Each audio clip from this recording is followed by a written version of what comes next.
जय जय राम कृष्ण हरी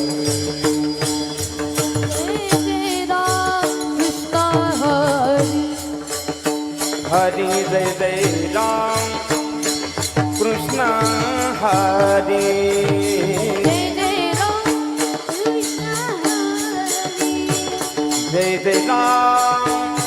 कृष्ण हरि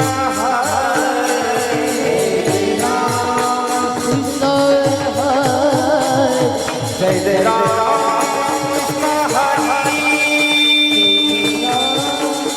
हरी जय जय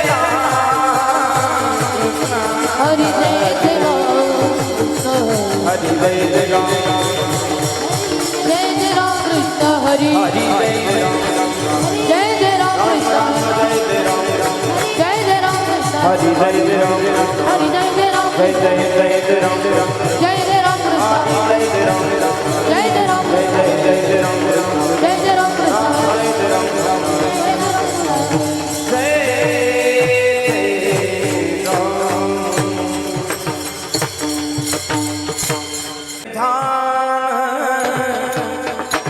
भे भे भे सुंदर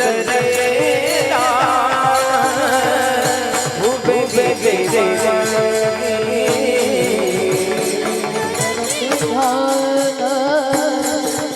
सुंदर रे भूखे भे सुंदर रे भूखे भे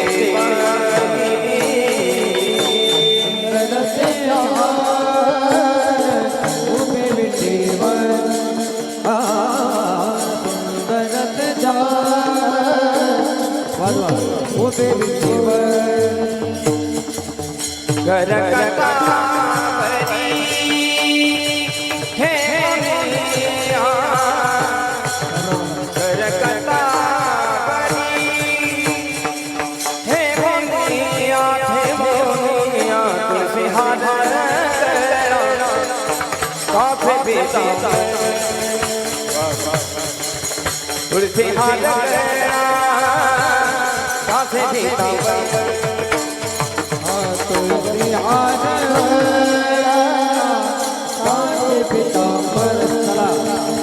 बेटा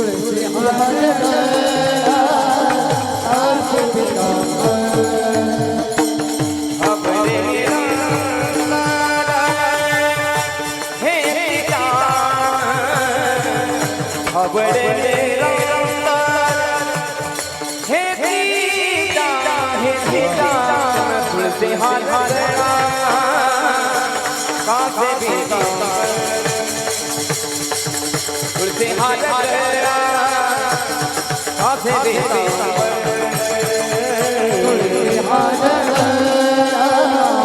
काफे बेटा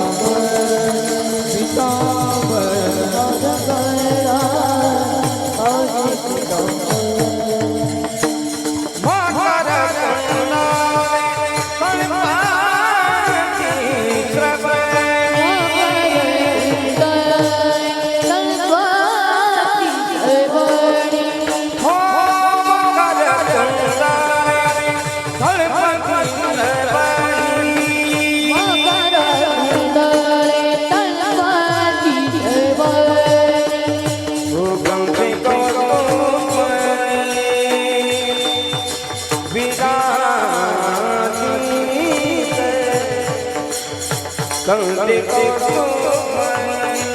वीरा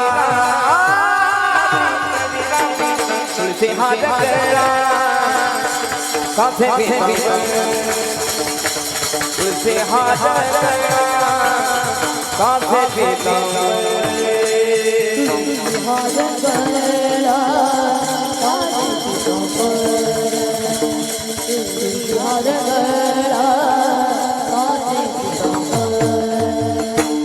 अब देने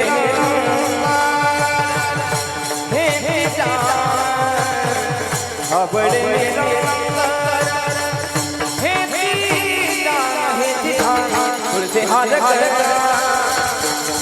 कासे पीतांबर तुलसी हार गला कासे पीतांबर हर गला कासे पीतांबर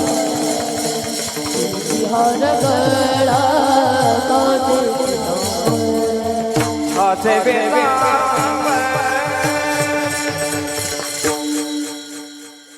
तुका म्हणे माझे हे सर्व तुका म्हणे माझे हे सर्व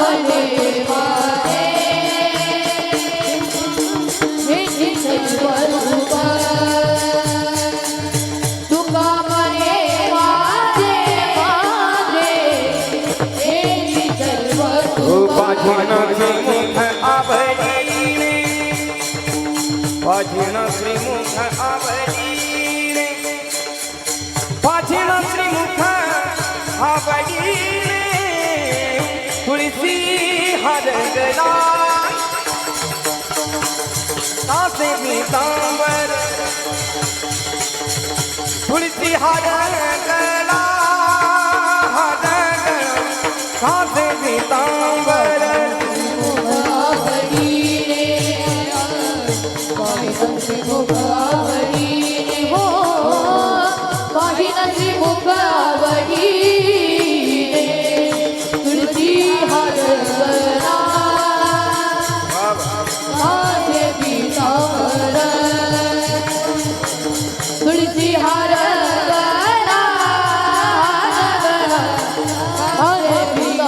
अबड़े निरंतर है ध्यान अबड़े निरंतर है ध्यान तुलसी हर गला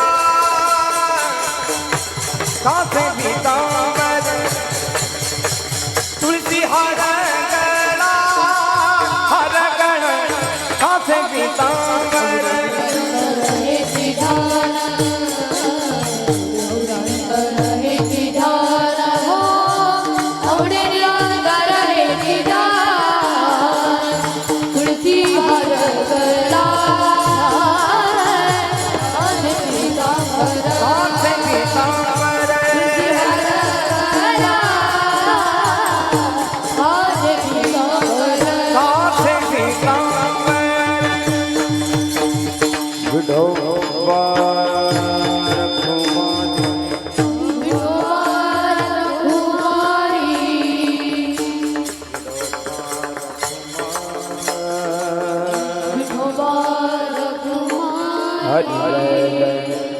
विठोबा रघुमारी विठोबा रघुमारी विठोबा रघुमारी हरि विठोबा रघुमारी विठोबा रघुमारी विठोबा रघुमारी विठोबा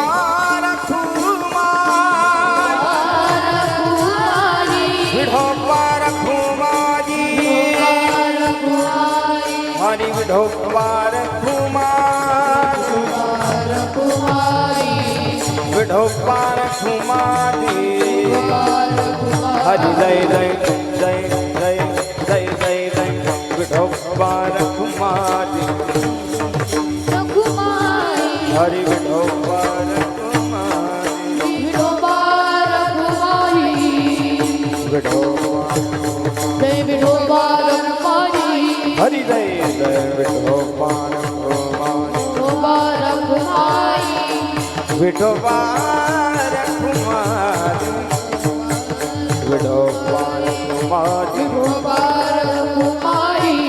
विठोबा रखुमारी हरी विठोबा रखुमारी विठोबा रखुमारी विठोबा रखुमारी विठोबा रखुमारी हरि जय जय जय जय जय विठोबा रखुमारी विठोबा रखुमारी विठोबा रखुमारी विठोबा रखुमारी विठोबा रखुमारी हरि विठोबा रखुमारी विठोबा रखुमारी विठोबा रखुमारी विठोबा रखुमारी विठोबा रखुमारी विठोबा रखुमारी विठोबा रखुमारी जय विठोबा रखुमारी जय विठोबा रखुमारी बाबा हरि जय जय हरि हरि जय जय हरि जय जय हरि जय जय जय जय विठोबा रखुमारी हरि जय जय हरि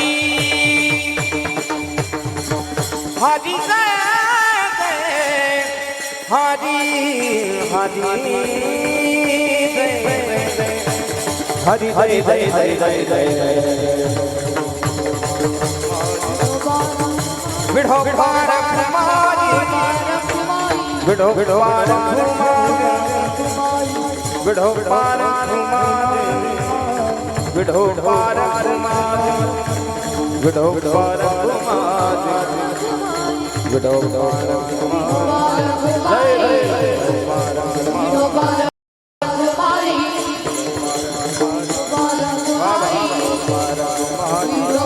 जय जय हरि जय जय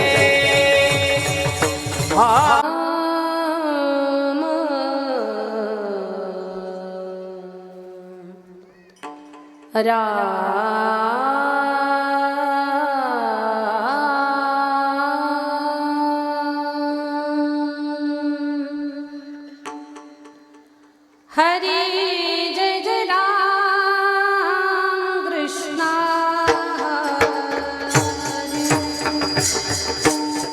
हरि हरि जय जय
Hare Rama Krishna Hare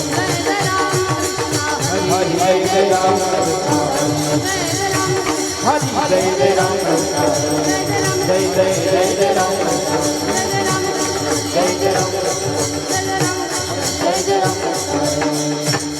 Ram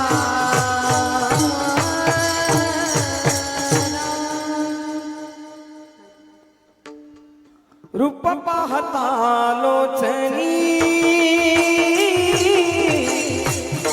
सुख झाले साधनी सुख झाले साधनी सुख झाले साधनी रूप पाहता लोचनी दुःख झाले साधनी दुःख झाले साधनी दुःख झाले साधनी तो हा भाला बदला तो हम बदला तो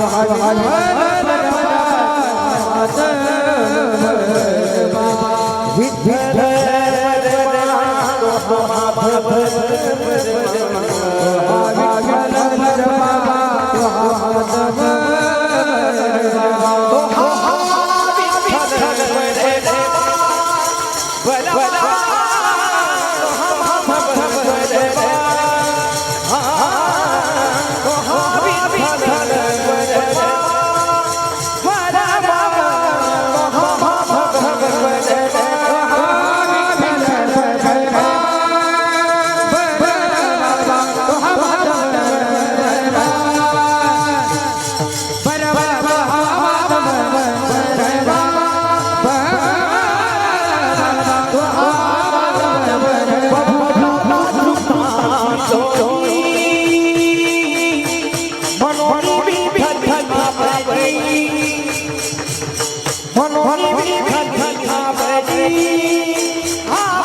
तो हम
पापर घुमा देवी वर देवी वर पापर घुमा देवी वर देवी वर तोहा विठ्ठला वर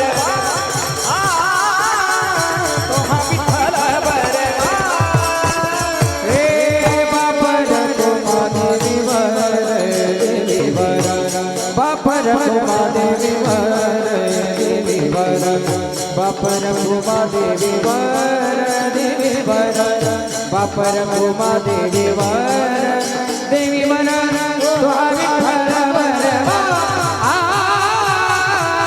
तोहा विठ्ठल वर हरी तोहा माधव बलवा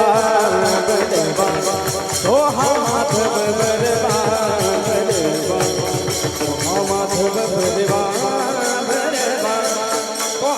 विठ्ठल बरवा हो हा विठ्ठल बरवा हो हा विठ्ठल बरवा जय जय राम कृष्ण जय जय राम कृष्ण जय जय राम कृष्ण हरी जय जय राम कृष्ण हरे राम कृष्ण हरी जय जय राम कृष्ण हरे जय राम कृष्ण हरी हरी जय राम जय जय राम कृष्ण हरी जय जय राम कृष्ण हरी राम कृष्ण हरी जय जय राम हरी जय जय राम जय राम हिची दान देगा देवा हिची दान देगा देवा हिची दान देगा देवा हिची दान देगा देवा तुझा विसरण भावा तुझा विसरण भावा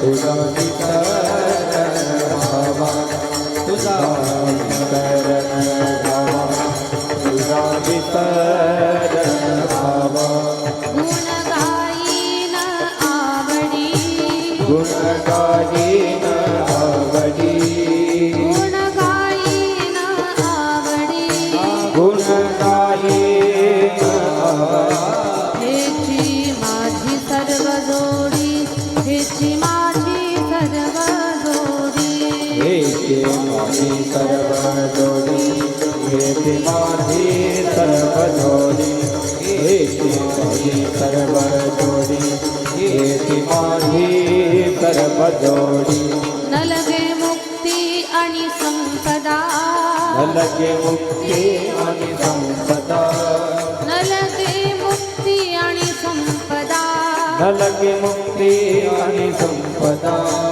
संत संग देई सदा संत संग देई सदा संत संग देवी सदा संत संग देवी सदा संत संग देवी सदा संत संग देवी सदा गुण गाईन आवडी गुण गायीन आवडी गुण गाईन आवडी गुण गायीन हेची माझी सर्व जोडी हेची माझी सर्व जोडी हेची माझी सर्व जोडी हेची माझी सर्व जोडी हेची माझी सर्व जोडी हेची माझी सर्व जोडी तुका म्हणे गर्भवासी तुका म्हणे गर्भवासी तुका म्हणे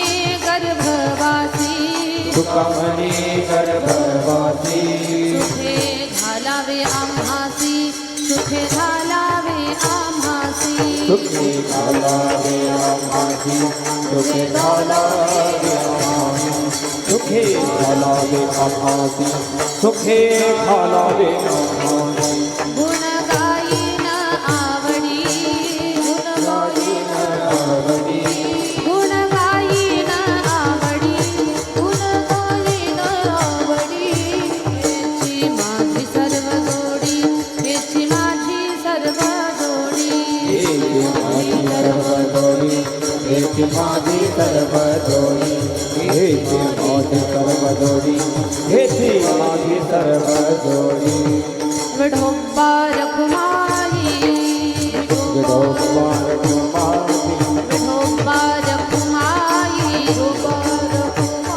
विठोबा रखुमाई विठोबा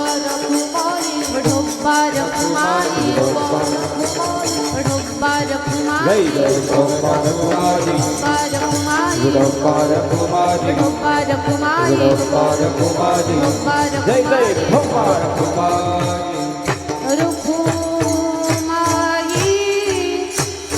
राम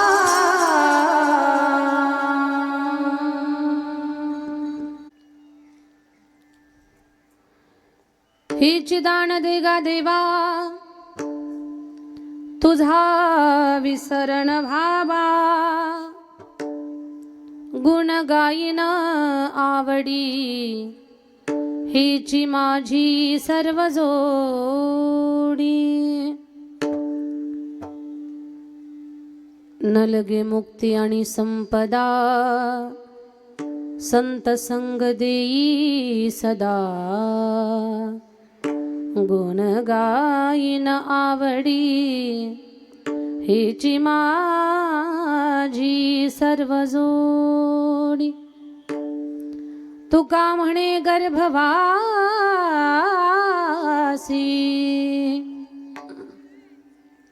सुखे घालावे आम्हासी गुण गाईन आवडी हिची माझी सर्व जोडी विठ्ठल विठ्ठल विठ्ठल विठ्ठल विठ्ठल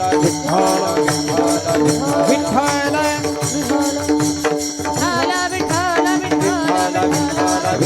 विठ्ठल विठ्ठल विठ्ठल विठ्ठल पांडुरंगा करू प्रथम नमन पांडुरंगा करू प्रथम नमन पांडुरंगा करू प्रथम नमन पांडुरंगा करू प्रथम नमन पांडुरंगा करू प्रथम नमन पांडुरंगा करू प्रथम नमन पांडुरंगा करू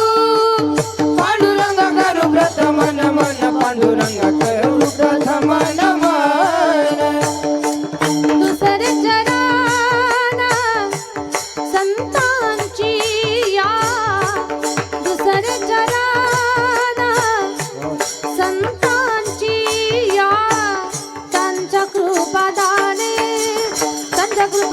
कथेचा विस्तारू त्यांच्या कृपादाने कथेचा विस्तारू त्यांच्या कृपादाने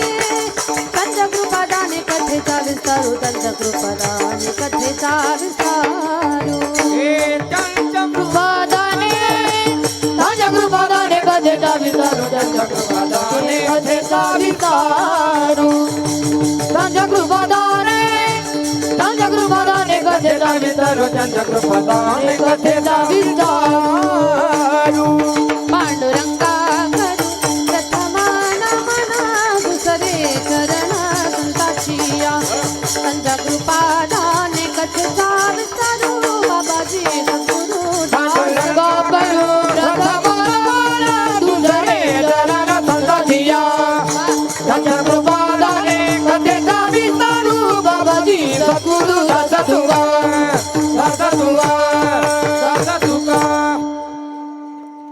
ओम नमो ज्ञानेश्वरा करुणाकरा दयाळा तुमचा अनुग्रह लाधलो पावन झालो चराचरी श्री गुरुचरण सरोज रज निज मन मुकुर सुधारी बरणव रघुबर विमल जसु जोदाय कुफलचारी बुद्धिहीन तनु जानके सुमिरो पवन कुमार बल बुद्धि विद्या देहु मोहि हरहु कलेस विकार जयांचे केलिया स्मरण होय सकळ विद्येचे अधिकरण तेच वंदो श्री चरण श्री गुरूंचे ते नमस्कारुणी आता विठ्ठल विठ्ठल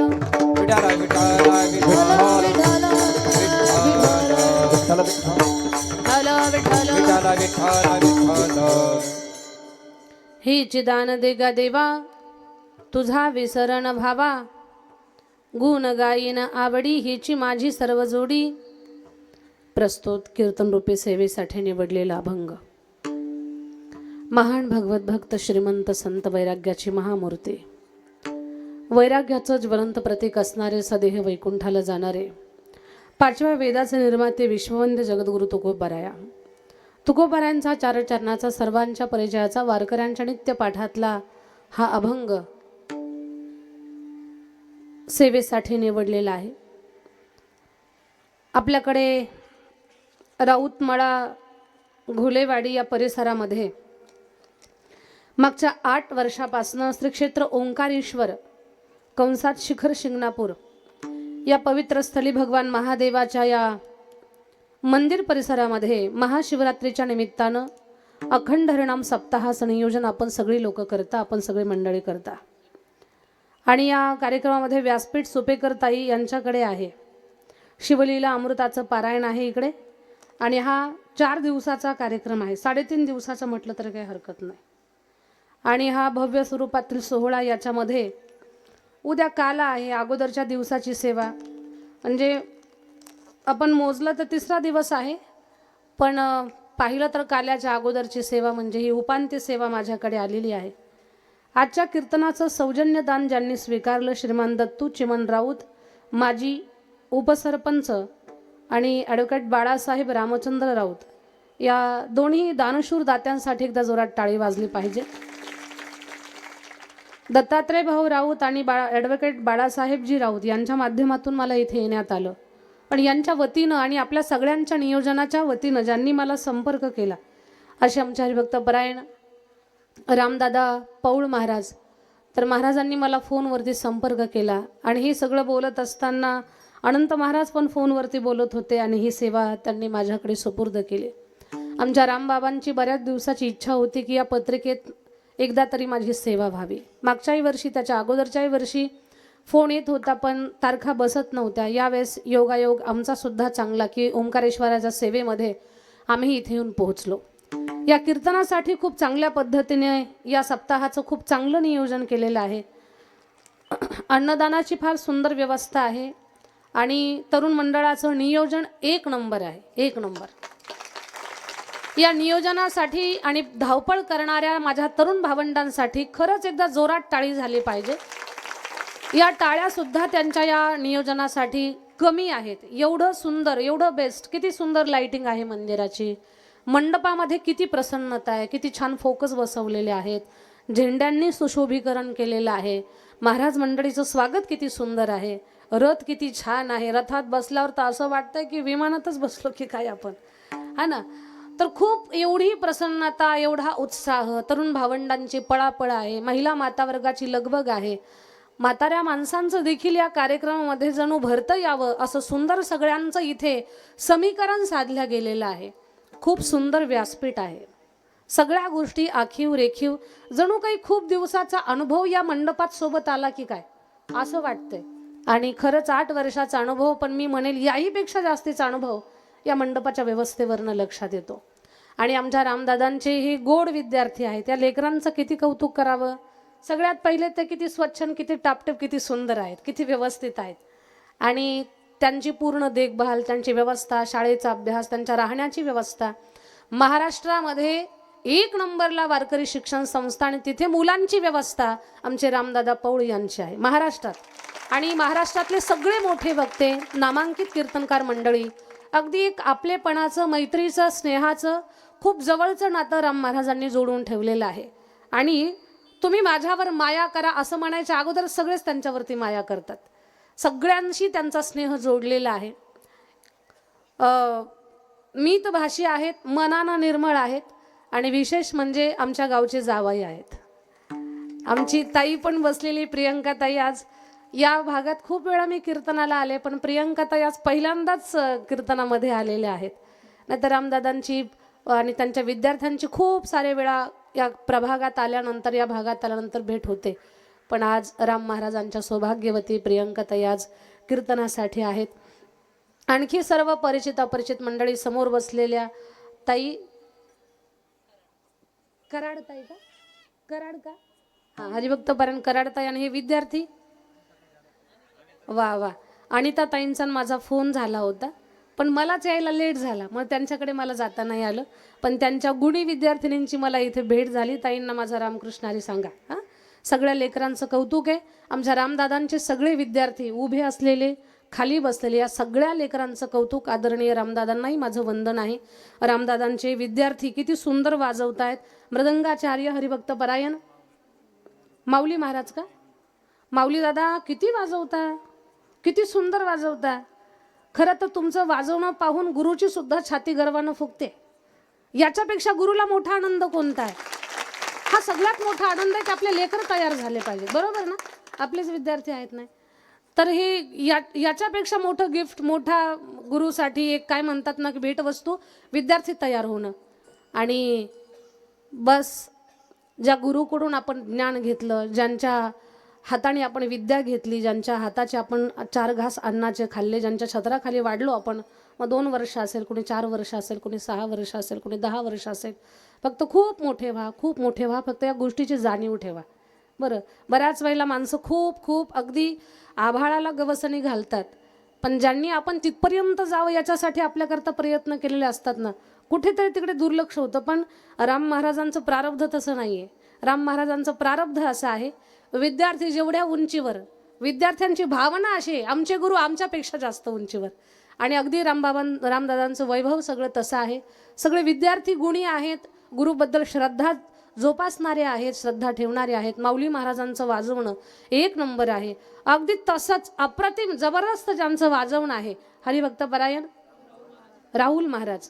वा वा, राहुल दादांसाठी सुद्धा टाळी वाजवू आपण. खूप गोड वाजवणं आहे माझ्या 2 भावंडांचं. मूर्ती लहान आहे दोघांची, कीर्ती महान आहे. गायनाचा सुंदर असा कंठ ज्यांना परमेश्वरानं बहाल केला, परमेश्वरानं गिफ्ट दिलं नवनाथ बाबा तुम्हाला, फार सुंदर. आमचे नवनाथ महाराज गीते, शुभम महाराज बनकर, या माझ्या दोन्ही भावंडांसाठी जोरात टाळी. साक्षात सरस्वती दोघांच्या कंठामध्ये वास करते. आणि दोघं सोबत असले तर कीर्तनकाराला जरा इंटरेस्ट आहे कीर्तन करण्यामध्ये. या दोघांची जोडी म्हणजे राम लखन अशी जोडी म्हणायला काही हरकत नाही.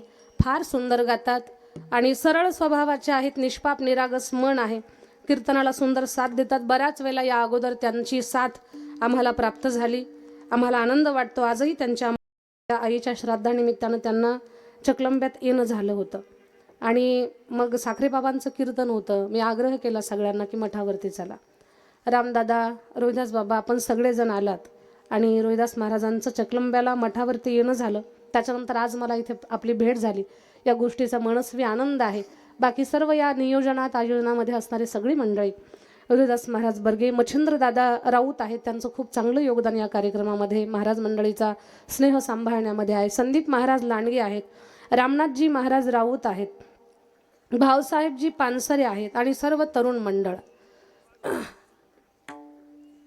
सर्व हरिभक्तपरायण मंडळी. खूप 1 नंबर साऊंड सिस्टम आहे, 1 नंबर. ज्येष्ठ श्रेष्ठ मंडळी सुकेवाडीवरून आलेले आमचे सातपुते बाबा आहेत, समोर पण बसलेले माझ्या परिचित आहेत, पण आता नावं लक्षात येईनात मला सगळ्यांची. सगळ्यांच्या चरणावरती सादर वंदन. महिला माता वर्ग, पुरुष वर्ग, अबालवृद्ध मंडळी, ज्येष्ठ श्रेष्ठ मंडळी. इथे चॅनल आहे, यूट्यूब चॅनल आहे का दादा आपलं?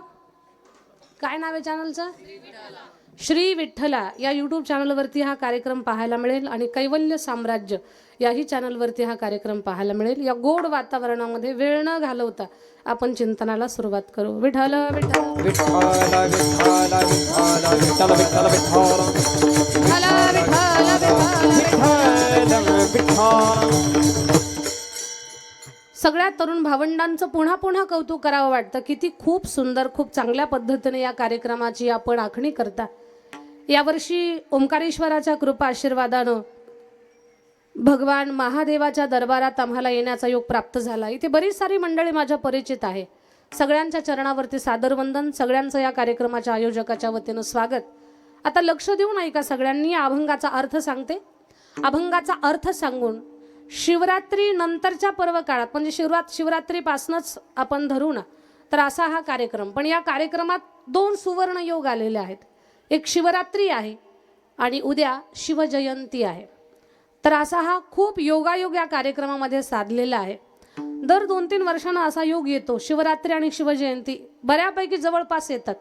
तर यावर्षी 2026ला हा योग प्राप्त झाला. 15 तारखेला शिवरात्री पूर्ण झाली आणि 19 फेब्रुवारी छत्रपती शिवरायांच्या जन्मदिवसाचा, जयंतीचा तो महापर्व काळ. तर या दोन्ही पर्वकाळाचा संगम या आपल्या सप्ताहाच्या या कार्यक्रमात आपल्याला पाहायला मिळतो. अभंगाचा अर्थ सांगते, लक्ष देऊन ऐका. अभंग सर्वांच्या परिचयाचा आहे, खूप सोपा आहे, नित्य पाठातला आहे आणि याच्या अगोदर कितीतरी वक्त्यांच्या मुखातून ऐकलेला आहे.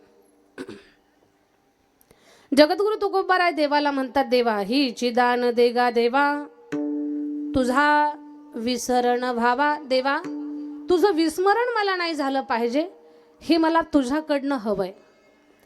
तुकोबाराय, मी जर तुमची इच्छा पूर्ण केली तर तुम्ही काय कराल?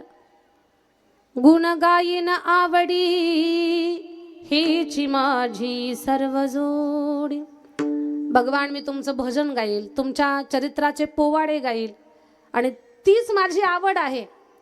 तुमच्या नामामध्ये, तुमच्या संकीर्तनामध्ये, तुमच्या चरित्र गुणगान करण्यामध्ये मी आनंद घेणं हे माझ्या अंतकरणातल्या आवडीचा विषय आहे. तुकोबारा, या व्यवहारातलं काही मागा, प्रपंचातलं काही मागा, या संसारातलं काही मागा. तुकोबारा म्हणतात, न लगे मुक्ती आणि संपदा, संत संग दी सदा. व्यवहारातलं काय देवा, मला मुक्ती सुद्धा नकोय, कारण तुझ्या भजनामध्ये जो आनंद आहे ना, तो दुसऱ्या कशातच नाहीये.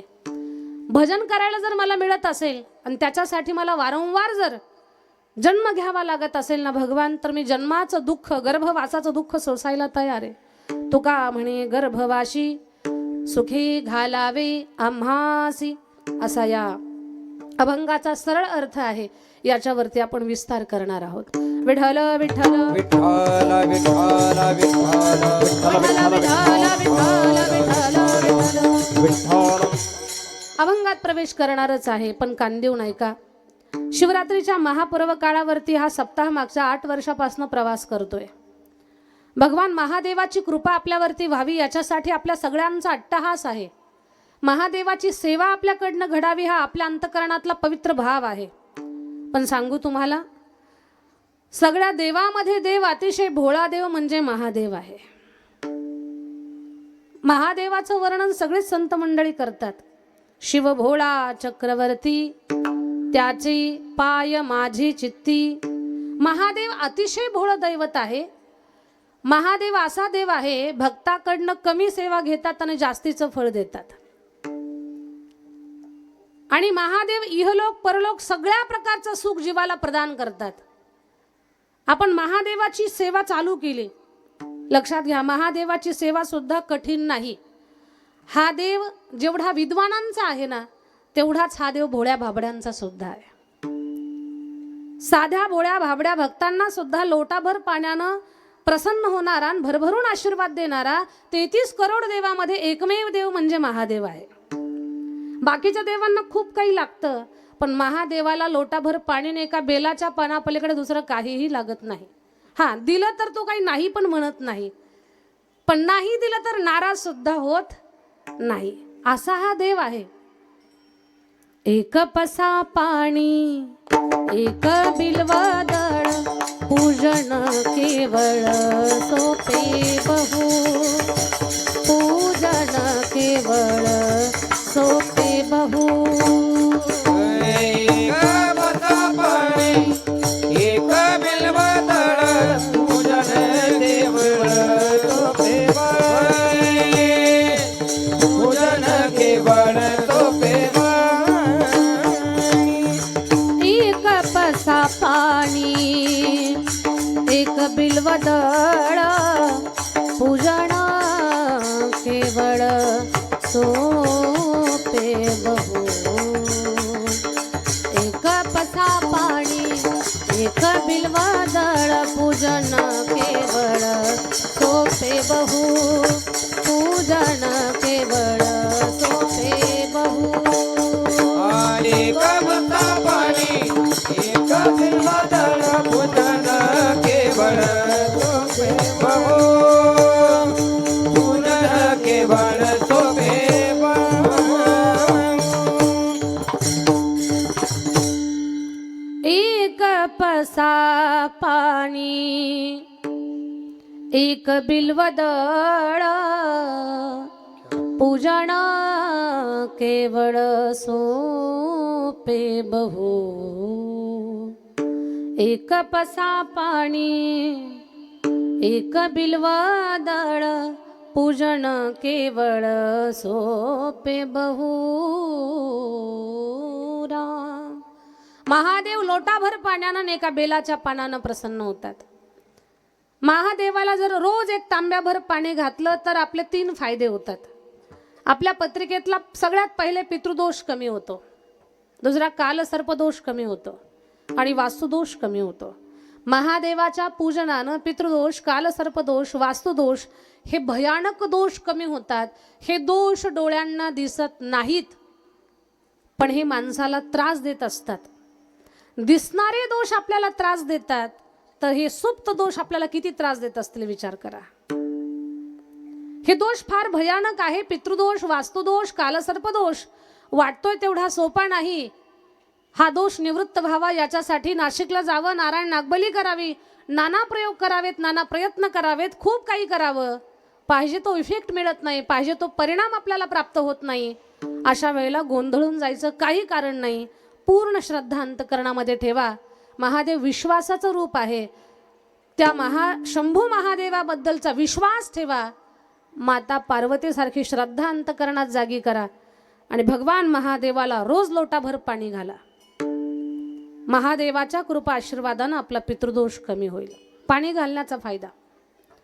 आणि एक बेलपान वाहायचं. काय सांगितलं आपल्या संतांनी? एक पसा पाणी आणि एक बिल्वदळ.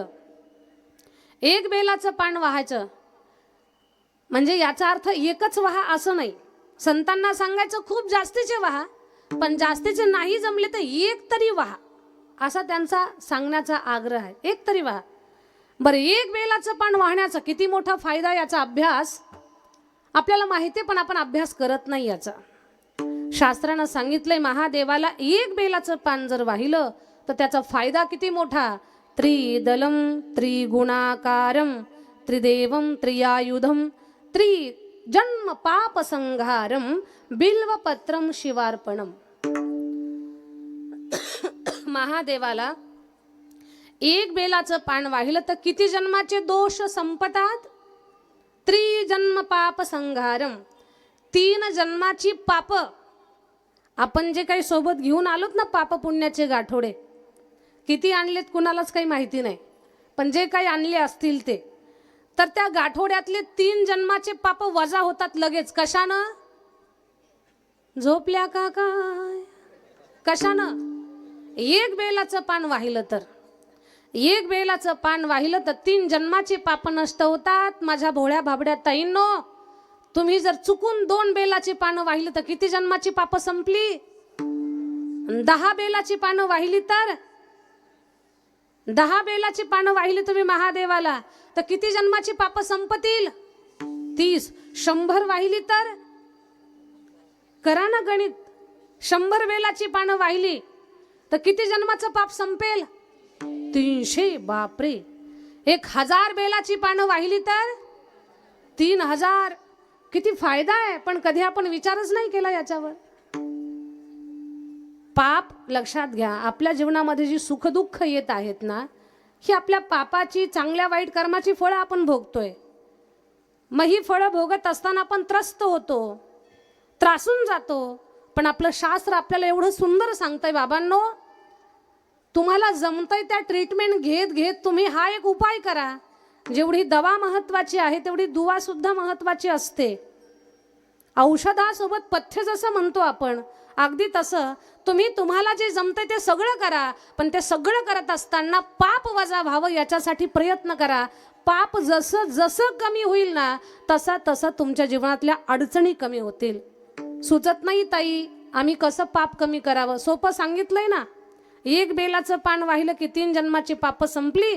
तुम्ही 1000 बेलाचे पानं वाहिली तर 3000 जन्माचं पाप संपलं.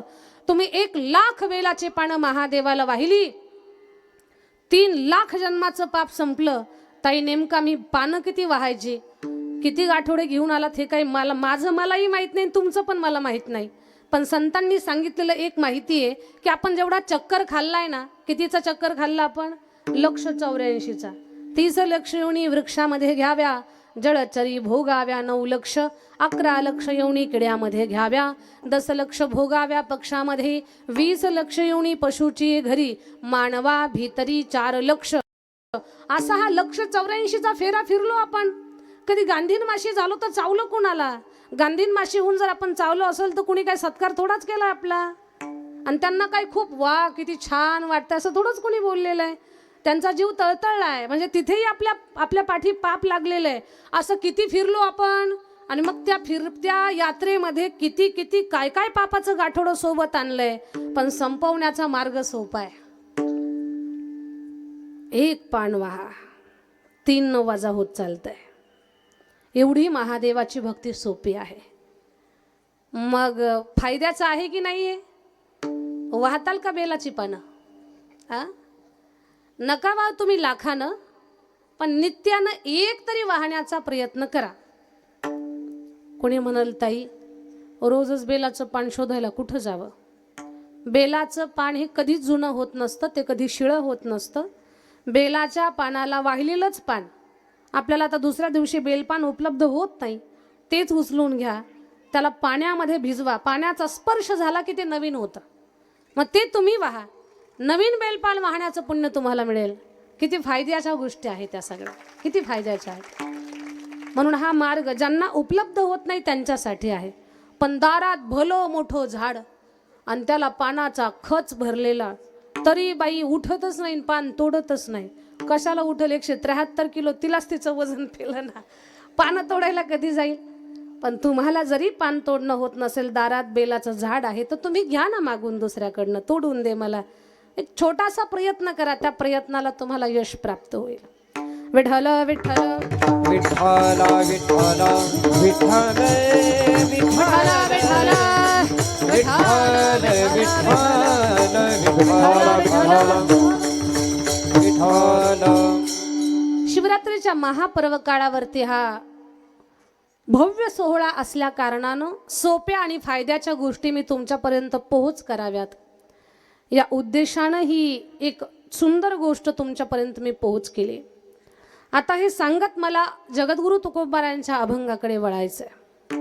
आजच्या सेवेसाठी निवडलेला अभंग विश्ववंद्य जगद्गुरु तुकोबारायांचा आहे.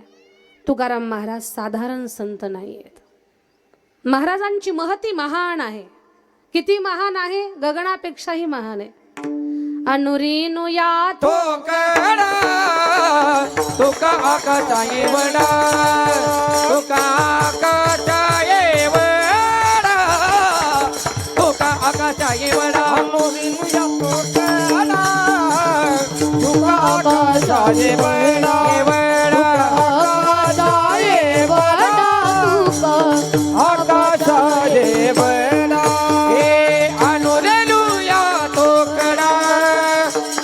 आकाशाये वडा हो, तो का आकाशाये वडा, तो का आकाशाये वडा. अनुरेनुया तो वडा, तो का आकाशाये वडा, तो का आकाशाये वडा, तो का आकाशाये हे वडा. वा वा वा. शुभम दादा, नवनाथ दादांसाठी जोरात टाळी. काय सुंदर हरकत घेतली, किती सुंदर. आणि खूप छान मिंड घेतली आपण, खूप सुंदर, फार छान. अनुरेनुया थोकडा तुका आकाशा एवढा. ज्यांच्या उंची पुढे आभाळ सुद्धा ठेंगणं आहे असे जगद्गुरु तुकोबाराया परमार्थाचा वसा वारसा समर्थपणे महाराज पेलून घेऊन निघालेले आहेत. 8 पिढ्याची पांडुरंगाची भक्ती परिवारात आलेली.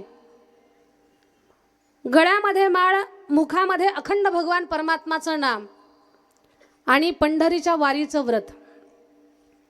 एकादशीला पंढरपूरला जावं, विठुरायाला डोळे भरून पाहावं आणि पुन्हा रडत रडत डबडबल्या डोळ्यानं देवाचा निरोप घ्यावा.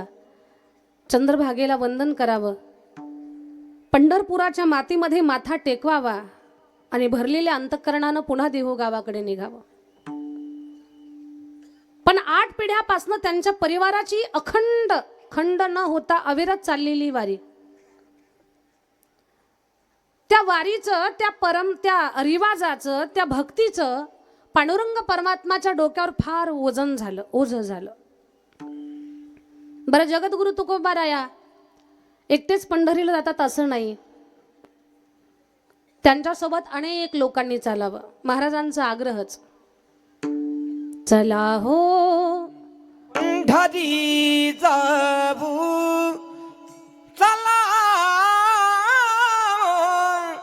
पंढरी जाऊ, जीवाचा जीव लगा पाहू, जीवाचा जीव लगा पाहू, जीवाचा जीव लगा पाहू. पंढरी जाऊ, चला पंढरी जाऊ, जीवाचा लगा पावो जीवाचा जीव लगा पावो विवरे स्नान करोनिया विवरे स्नान करोनिया संत पद धुळ शिरी लावू संत पद धुळ शिरी लावू जीवाचा जीव लगा बाबू चला चला भो पंढरी जाऊ चला भो पंढरी जाऊ जीवाचा जीव लगा बाबू जीवाचा जीव लगा पावो जीवाचा जीव लगा पावो वा वा वा जय हो. गायक मृदंगाचार्य सगळ्यांचं कौतुक. किती सुंदर. भिवरे स्नान करोनिया संत पद धुळ शिरी वाहू संत पद धुळ शिरी वाहू जीवाचा जीव लगा पाहू. जगद्गुरु तुकोबाराय पांडुरंग परमात्माचं भजन करत पंढरीच्या दिशेने निघाले. अनेकांना चला चला पंढरपूरला जाऊ आपण चला. कोणीतरी विचारावं काय आहे पंढरपूरमध्ये? खूप साऱ्या संतांची मांदियाळी आहे. संत भार पंढरीत संत भार पंढरीत कीर्तनाचा गजर होत कीर्तनाचा गजर होत तेथे असे देव उभा तेथे असे देव उभा. संत भार पंढरीत कीर्तनाचा गजर होत तेथे असे देव उभा जैसी समचरणाची शोभा. चला. आणि मग महाराज अनेक भाविकांना घेऊन पंढरपूरच्या दिशेनं पांडुरंग परमात्माकडे आपली नित्याची वारी पूर्ण करताय. चंद्रभागेचं स्नान केलं. एवढा आनंद का बरं? चंद्रभागेला पाहिल्यावर आनंद. आपल्या जवळचं माणूस आपल्याला भेटलं ना, आपल्या नात्यातलं, तर माणसाला आनंद होतो की नाही? तुम्हाला तुमची बहीण भेटू द्या, तुमच्या गालावर हसू उमलतं. तुम्हाला तुमची बहीण भेटू द्या, तुम्हाला आनंद वाटतो. मग चंद्रभागा सुद्धा बहीणच आहे संतांची. माझी बहीण चंद्रभागा माझी बहीण चंद्रभागा करीतसे पाप भंगा करीतसे पाप भंगा करीतसे पाप भंगा. माझे माहेर पंढरी माझे माहेर पंढरी आगी बेवरी जाती आगी बेवरी जाती आगी बेवरी जाती बेवरी जाती बेवरी जाती. वा वा वा वा. तुम्ही इंडियन आयडल मध्ये गेले नाही ते बरं झालं, नाही तर आम्हाला सापडले नसतं इकडे. फार सुंदर.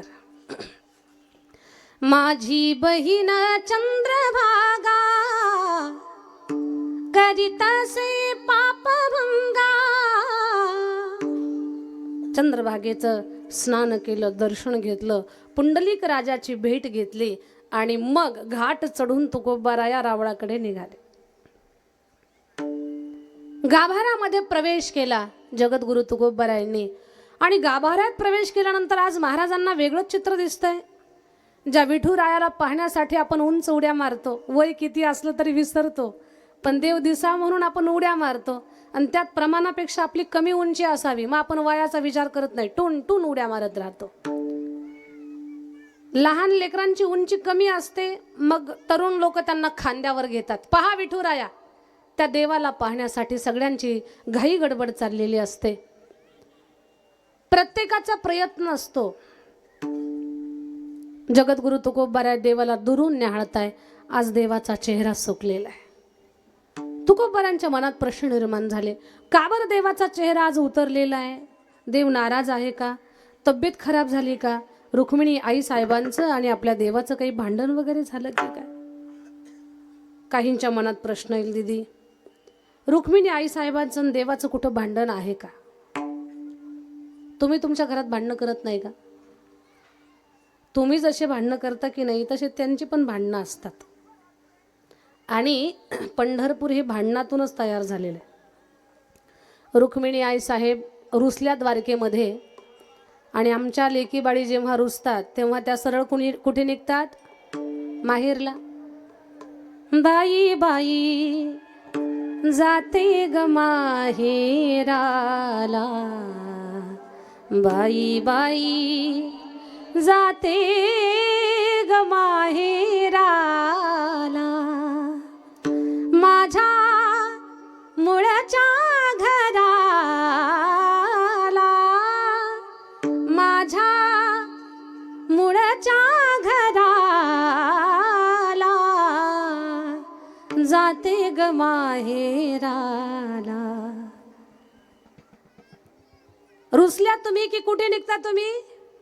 माहेरला. बरोबर का? ह्या रुसल्यावर कुठे कुठे जातात? ह्या ठेपा माहिती वाटतं तुम्हाला, माहेरला जातात त्या. बरोबर. मग आमची रुक्मिणी आई साहेब रुसली आणि रुक्मिणी मा साहेबांचं माहेर आहे महाराष्ट्र. कौंडिण्यपूरच्या आहेत त्या, अमरावतीच्या भागातल्या. महाराष्ट्रात आल्या लोहदंड क्षेत्रामध्ये रुसून बसल्या. आता किती दिवस तुम्हाला काय वाटतंय? येईल चट, रुसली रुसू दे, येईल वापस असं वाटतंय तुम्हाला. पण कधी कधी तुमचा गैरसमज फोल होतो. तुमचा जो समज असतो ना तो फोल होऊन जातो आणि मग तुम्ही हळूच एकदा मिस कॉल देता, रिटर्न फोन करील का? करतच नाही. मग तुम्ही डायरेक्टली मोठा कॉल करता, 2-4 वेळा रिंग वाजते तरी त्या फोन उचलतच नाही. मग तुम्ही गडबडता आणि मग सरळ गाडी घेऊन, बरोबर ना बाबा, आणि तुम्ही सगळेजण मोकळ्या मनानं माना हलवताय ना, मला खूप छान वाटतंय, सरळ निघता.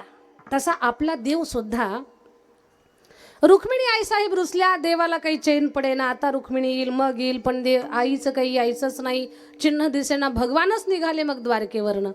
आणि भगवान आले. आपली ताई जिथं रुसून बसली होती त्या लोहदंड क्षेत्रामध्ये भगवान आला. ते आला, आपल्या ताईचा रुसवा काढला. रुसवा काढता काढता तो घर जावाई झाला, पण तो परत द्वारकेला गेला नाही. देव आपल्या महाराष्ट्रीयन माणसाचा जावाई आहे आणि तो पंढरपुरात थांबला. याचा अर्थ तो काय आहे? तो घर जावाई झालेला आहे. आपला देव आहे.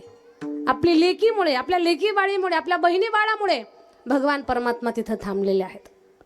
तर पंढरपूर सुद्धा हे रुसव्या फुगव्यातून तयार झालेलं आहे. हे एक कारण आहे. भक्ताचं सुद्धा कारण आहे. अनेक कारणानं पंढरपूर तयार झालं. आज जगद्गुरु तुकोबारांना वाटतंय की तेव्हा जशी भांडणं झाली होती दोघांची, तसं काही भांडण वगैरे झालं की काय? देव का बरं खाली मान घालून असेल? तुकोबाराय जवळ आले. देवाला म्हणतात, देवा का गारुसलासी कृपाळू बहारी, कृपाळू बहारी, बहारी का गारुसलासी कृपाळू बहारी, कृपाळू बहारी. हो का गारुसलासी कृपाळू बहारी, कृपाळू बहारी. गारुसलासी कृपाळू बहारी, कृपाळू बहारी. गारुसलासी कृपाळू बहारी, कृपाळू बहारी. गारुसलासी कृपाळू बहारी, कृपाळू बहारी. तुझ बिन तुझी भक्ती नेनो, तुझ बिन तुझी भक्ती नेनो, तुझ बिन तुझी भक्ती नेनो, तुझ बिन तुझी भक्ती नेनो.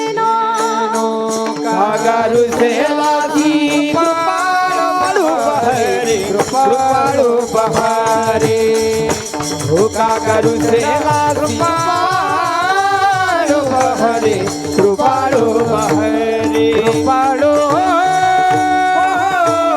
बहारे. वा वा देवा, रुसलात का बरं तुम्ही मान खाली घातली? तुकोबाराया, रुसलो नाही, भांडण झालं नाही, तब्येत बिघडली नाही, सगळं मी व्यवस्थित आहे, तरी माझी मान खाली गेली. त्याचं एकच कारण आहे, माझ्या मानेवर वजन झालंय.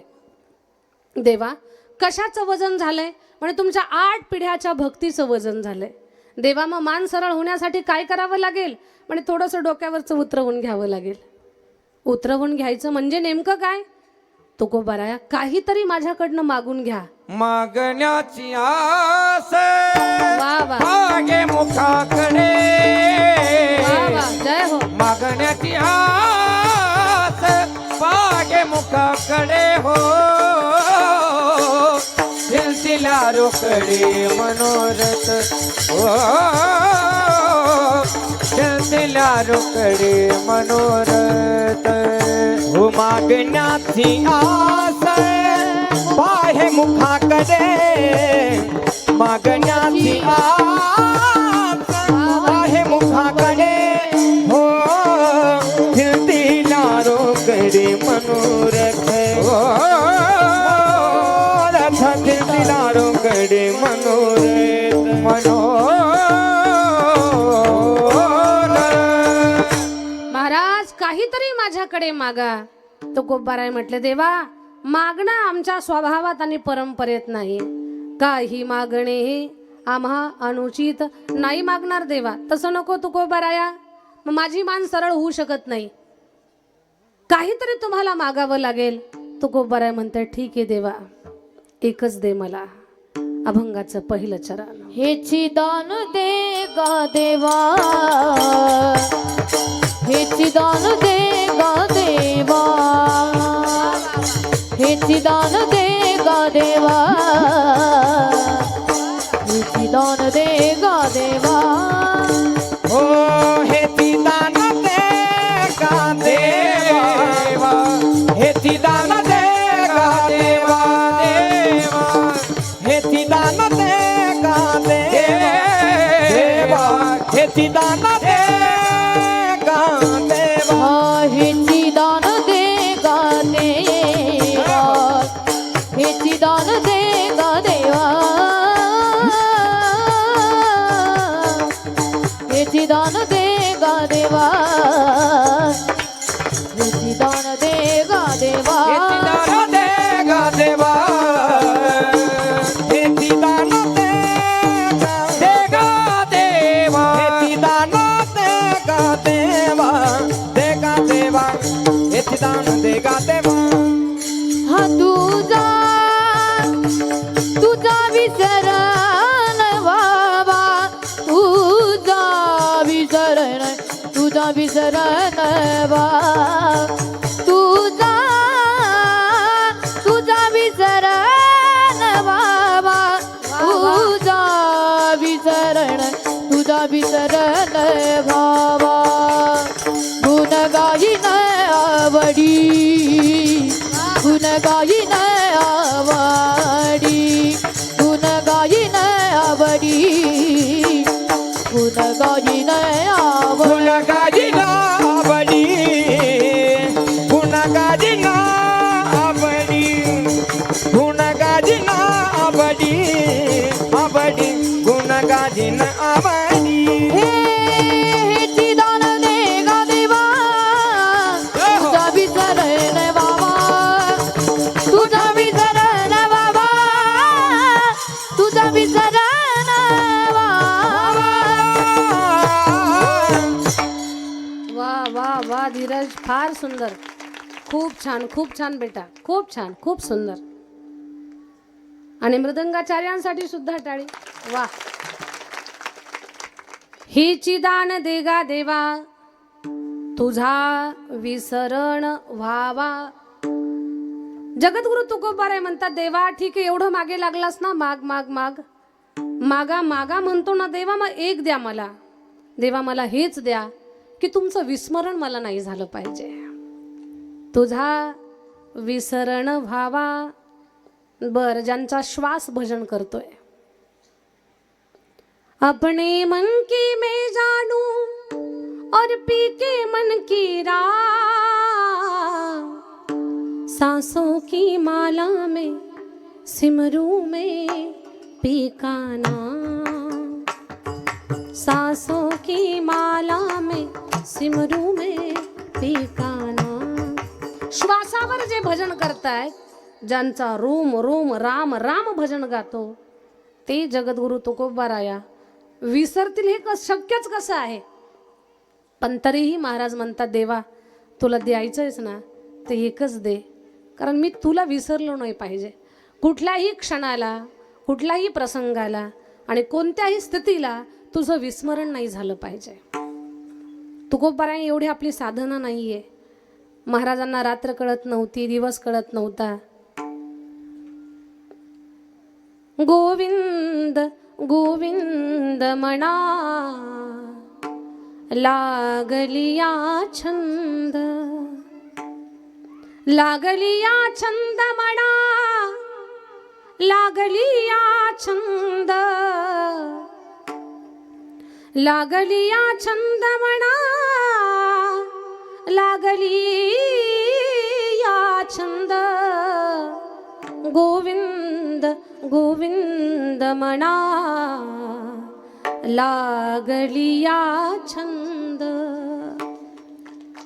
रात्रंदिवस जगद्गुरु तुकोबाराय भजन करतात. स्वतः महाराज सांगतात, आम्ही एवढं भजन, भगवान परमात्मा तुझं एवढं भजन होतंय, शिंक जांभळी खोकला आणि इतुकाच वेळ वाया गेला. महाराजांच्या अगदी उलट आपलं आहे. शिंक आली तरच आपल्याला देवाचं नाव येतंय, खोकला लागला तर कोरोनाचा आहे का म्हणून घाबरून नाम घेतोय आपण, आणि जांभळी आली तर राम राम राम राम म्हणतो. आपल्याला याच प्रसंगी देव आठवतोय, पण जगद्गुरु तुकोबाराय भगवान परमात्माला विसरू शकत नाहीत. पण तरी म्हणतात, देवा द्यायचं ना तुला एक दे, तुझा विसर मला नाही झाला पाहिजे. का बरं? सगळ्या शास्त्रांचा, पुराणांचा, अगोदर होऊन गेलेला भक्त मंडळीचा अभ्यास या सगळ्या संत महात्म्यांच्याकडे आहे. कदाचित तुकोबारायांना एक प्रसंग आठवला असावा आणि त्या प्रसंगातून महाराजांच्या अंतःकरणात हा भाव जागा झाला असावा. कोणता प्रसंग आठवला असेल बरं तुकोबारायांना? त्याच्यासाठी मला तुम्हाला महाभारतात घेऊन जावं लागेल. महाभारतातला प्रसंग आहे माझ्या ताईंनो, राऊतमाळा लक्ष द्या. महाभारतातला प्रसंग आहे. द्रोणाचार्य, कृपाचार्य, पितामह भीष्म, धृतराष्ट्र, 100 कौरव, 5 पांडव, सगळे गच्च बसलेले आहेत. आणि मध्ये त्या कुलाची कुलवधू एकवस्त्र असताना तिच्या अंगावरचं वस्त्र ओढण्याचं काम चालू आहे. आक्रोश करते ती, आकांत करते. भर सभेमध्ये तिच्या अंगावरचं वस्त्र ओढण्याचं काम चालू झालंय. माझ्या ताईंनो, ज्या माता मावल्यांना कधीतरी गावच्या चौकातून जायची वेळ येते ना, आणि चुकून डोक्यावरचा पदर खांद्यावर आला तरी बिचाऱ्या जीवाला खातात की डोक्यावरचा पदर खांद्यावर आला, चुकून आला, कसा पडला कळालंच नाही. मग एवढी मोठी मोठी माणसं ज्या सभेमध्ये बसली आहे आणि त्यांच्या मध्ये ज्या माऊलीच्या अंगावरचं वस्त्र ओढण्याचं काम चालू आहे, तिच्या मनाची अवस्था काय असेल विचार करा. जगातल्या कुठल्या स्त्रीवरती ही वेळ येऊ नये की कोणीतरी तिच्या अंगावरचं वस्त्र ओढतंय आणि ती जीवाच्या आकांतानं आक्रोश करते, ती नका माझ्या अंगावरचं वस्त्र ओढू, नका हो माझी कोणी विटंबना करू, मी अबला आहे, मी स्वतःचा बचाव करू शकत नाही, म्हणून तुम्ही तुमच्या बलाचा वापर माझ्या अंगावरचं वस्त्र ओढण्यासाठी करता का? भाऊजी, मोठ्या भावाची पत्नी आई सारखी असते. कोणी आईच्या अंगावरचं वस्त्र ओढल का?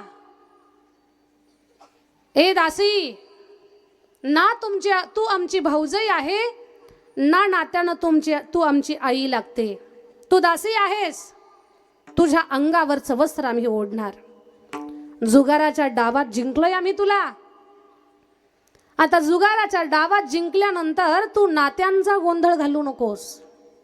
तू दासी आहेस आमची, भाऊजी ठीक आहे, मी तुमची दासी आहे, मान्य आहे मला, पण एखाद्या निरपराध जिचा काही दोष नाही, जी दुर्बल आहे, त्या स्त्रीच्या अंगावरचं वस्त्र ओढणं हे कितपत योग्य वाटतंय तुम्हाला? ही हस्तिनापूरची गादी जगाला न्याय देण्यासाठी आहे. या गादी समोर एका स्त्रीवर अन्याय चाललेला असेल तर तुम्हाला कधीच नियती माफ करणार नाही. या सगळ्या चुकांचं तुम्हाला फळ भोगावं लागेल भाऊजी. हे कुकर्म करू नका. स्त्रीच्या बाबतीमध्ये असं चुकीचं वागणं निसर्ग माफ करणार नाही तुम्हाला. ए दासी, निसर्गाची भाषा शिकवू नको आम्हाला. दुशासना, तिच्या शब्दामध्ये येऊ नको. तिच्या अंगावरचं वस्त्र ओढ. आकांत करत होती द्रौपदीताई. पितामह भीष्मांकडे पाहत होती. पितामह, एक हात उंच करून सांगा ना यांना की माझ्या अंगावरचं वस्त्र ओढू नका म्हणून. पितामहांनी मान खाली घातली. सामर्थ्य कमी होतं पितामहांच्या मध्ये. पितामहांच्या मध्ये प्रचंड सामर्थ्य आहे, फार बलवान आहेत. त्यांच्या प्रतिज्ञेला देव सुद्धा नमतोय. असे पितामह दृष्टाचं अन्न खाल्ल्यामुळे त्यांची सुद्धा मान खाली गेलेली आहे. प्रसंगी जीवनामध्ये कधी काळी उपवाशी राहायची वेळ आली तरी राहा, पण पोटातली भूक शमवण्यासाठी दृष्टाचं अन्न चुकून सुद्धा खाण्याचं पाप करायचं नाही आपण. कारण दृष्टाचं अन्न खाल्लं ना, ते कधी प्रसंगी माणसाची मान खाली करायला कारण ठरेल सांगता येत नाही. उपवाशी राहिलं तरी चालेल, पण दुर्जनाचं अन्न कधी खायचं नाही. दुर्जनाचं अन्न खाल्लं की सत्य बोलायला जड जात असतं. पितामहांची मान खाली गेली. द्रोणाचार्य, आपण गुरु आहात. जगात कोणी किती जरी मोठा झाला तरी आपल्या गुरुपेक्षा मोठा होत नसतो. तुम्ही सांगा ना, माझ्या अंगावरचं वस्त्र ओढू नका म्हणून. द्रोणाचार्य, कृपाचार्य शर्मेनं माना खाली गेला त्यांच्या. वाईट वाटत होतं त्यांना, पण काहीच करू शकत नव्हते. सत्ता होती पण दुर्जनाच्या हातात होती. दृष्टाच्या सत्तेपुढे सज्जनाचं काय चालणार? 5 पती होते हो तिचे, 5. एक एकाहून बळी. फार भरलेल्या आशेनं त्या नजरेनं पाहत होती त्यांच्याकडे. हजारो हत्तीचं बळ अंगामध्ये घेऊन चालणारा तिचा पती भीम होता.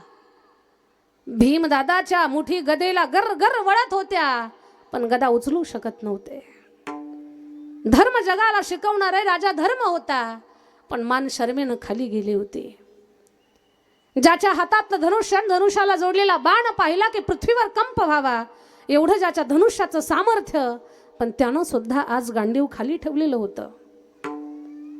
5 पती त्यांच्या माना खाली होत्या. आता कळालं यांच्यापैकी एकही मला वाचवू शकत नाही. आणि मग आर्त हाक दिली, कोठे गुंतलासी हो द्वारकेचा राजा राजा, कोठे गुंतलासी हो द्वारकेचा राजा, हो कोठे गुंतलासी द्वारकेचा राया राया राया, कोठे गुंतलासी गुंतला द्वारकेचा राया. वेळ का सखाया लावियेला, वेळ का सखया हो लावियेला, वेळ का सखया लावियेला, वेळ का सखया लावियेला,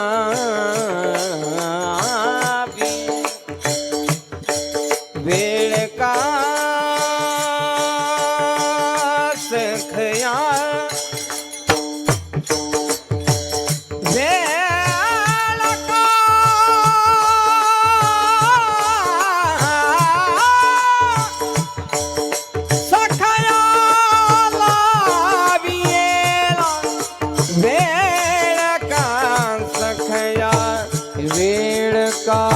सखया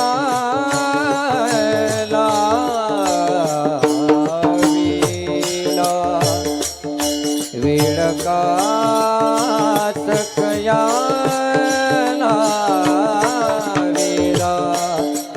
वेळ का सखया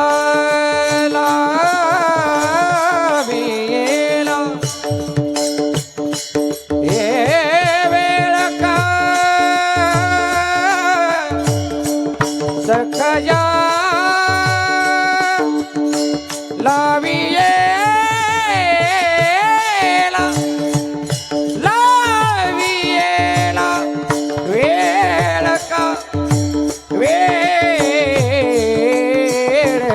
सखया हो वेळ का सखया लावियेला वेळ का सखया लावियेला हो दीनानाथ बीना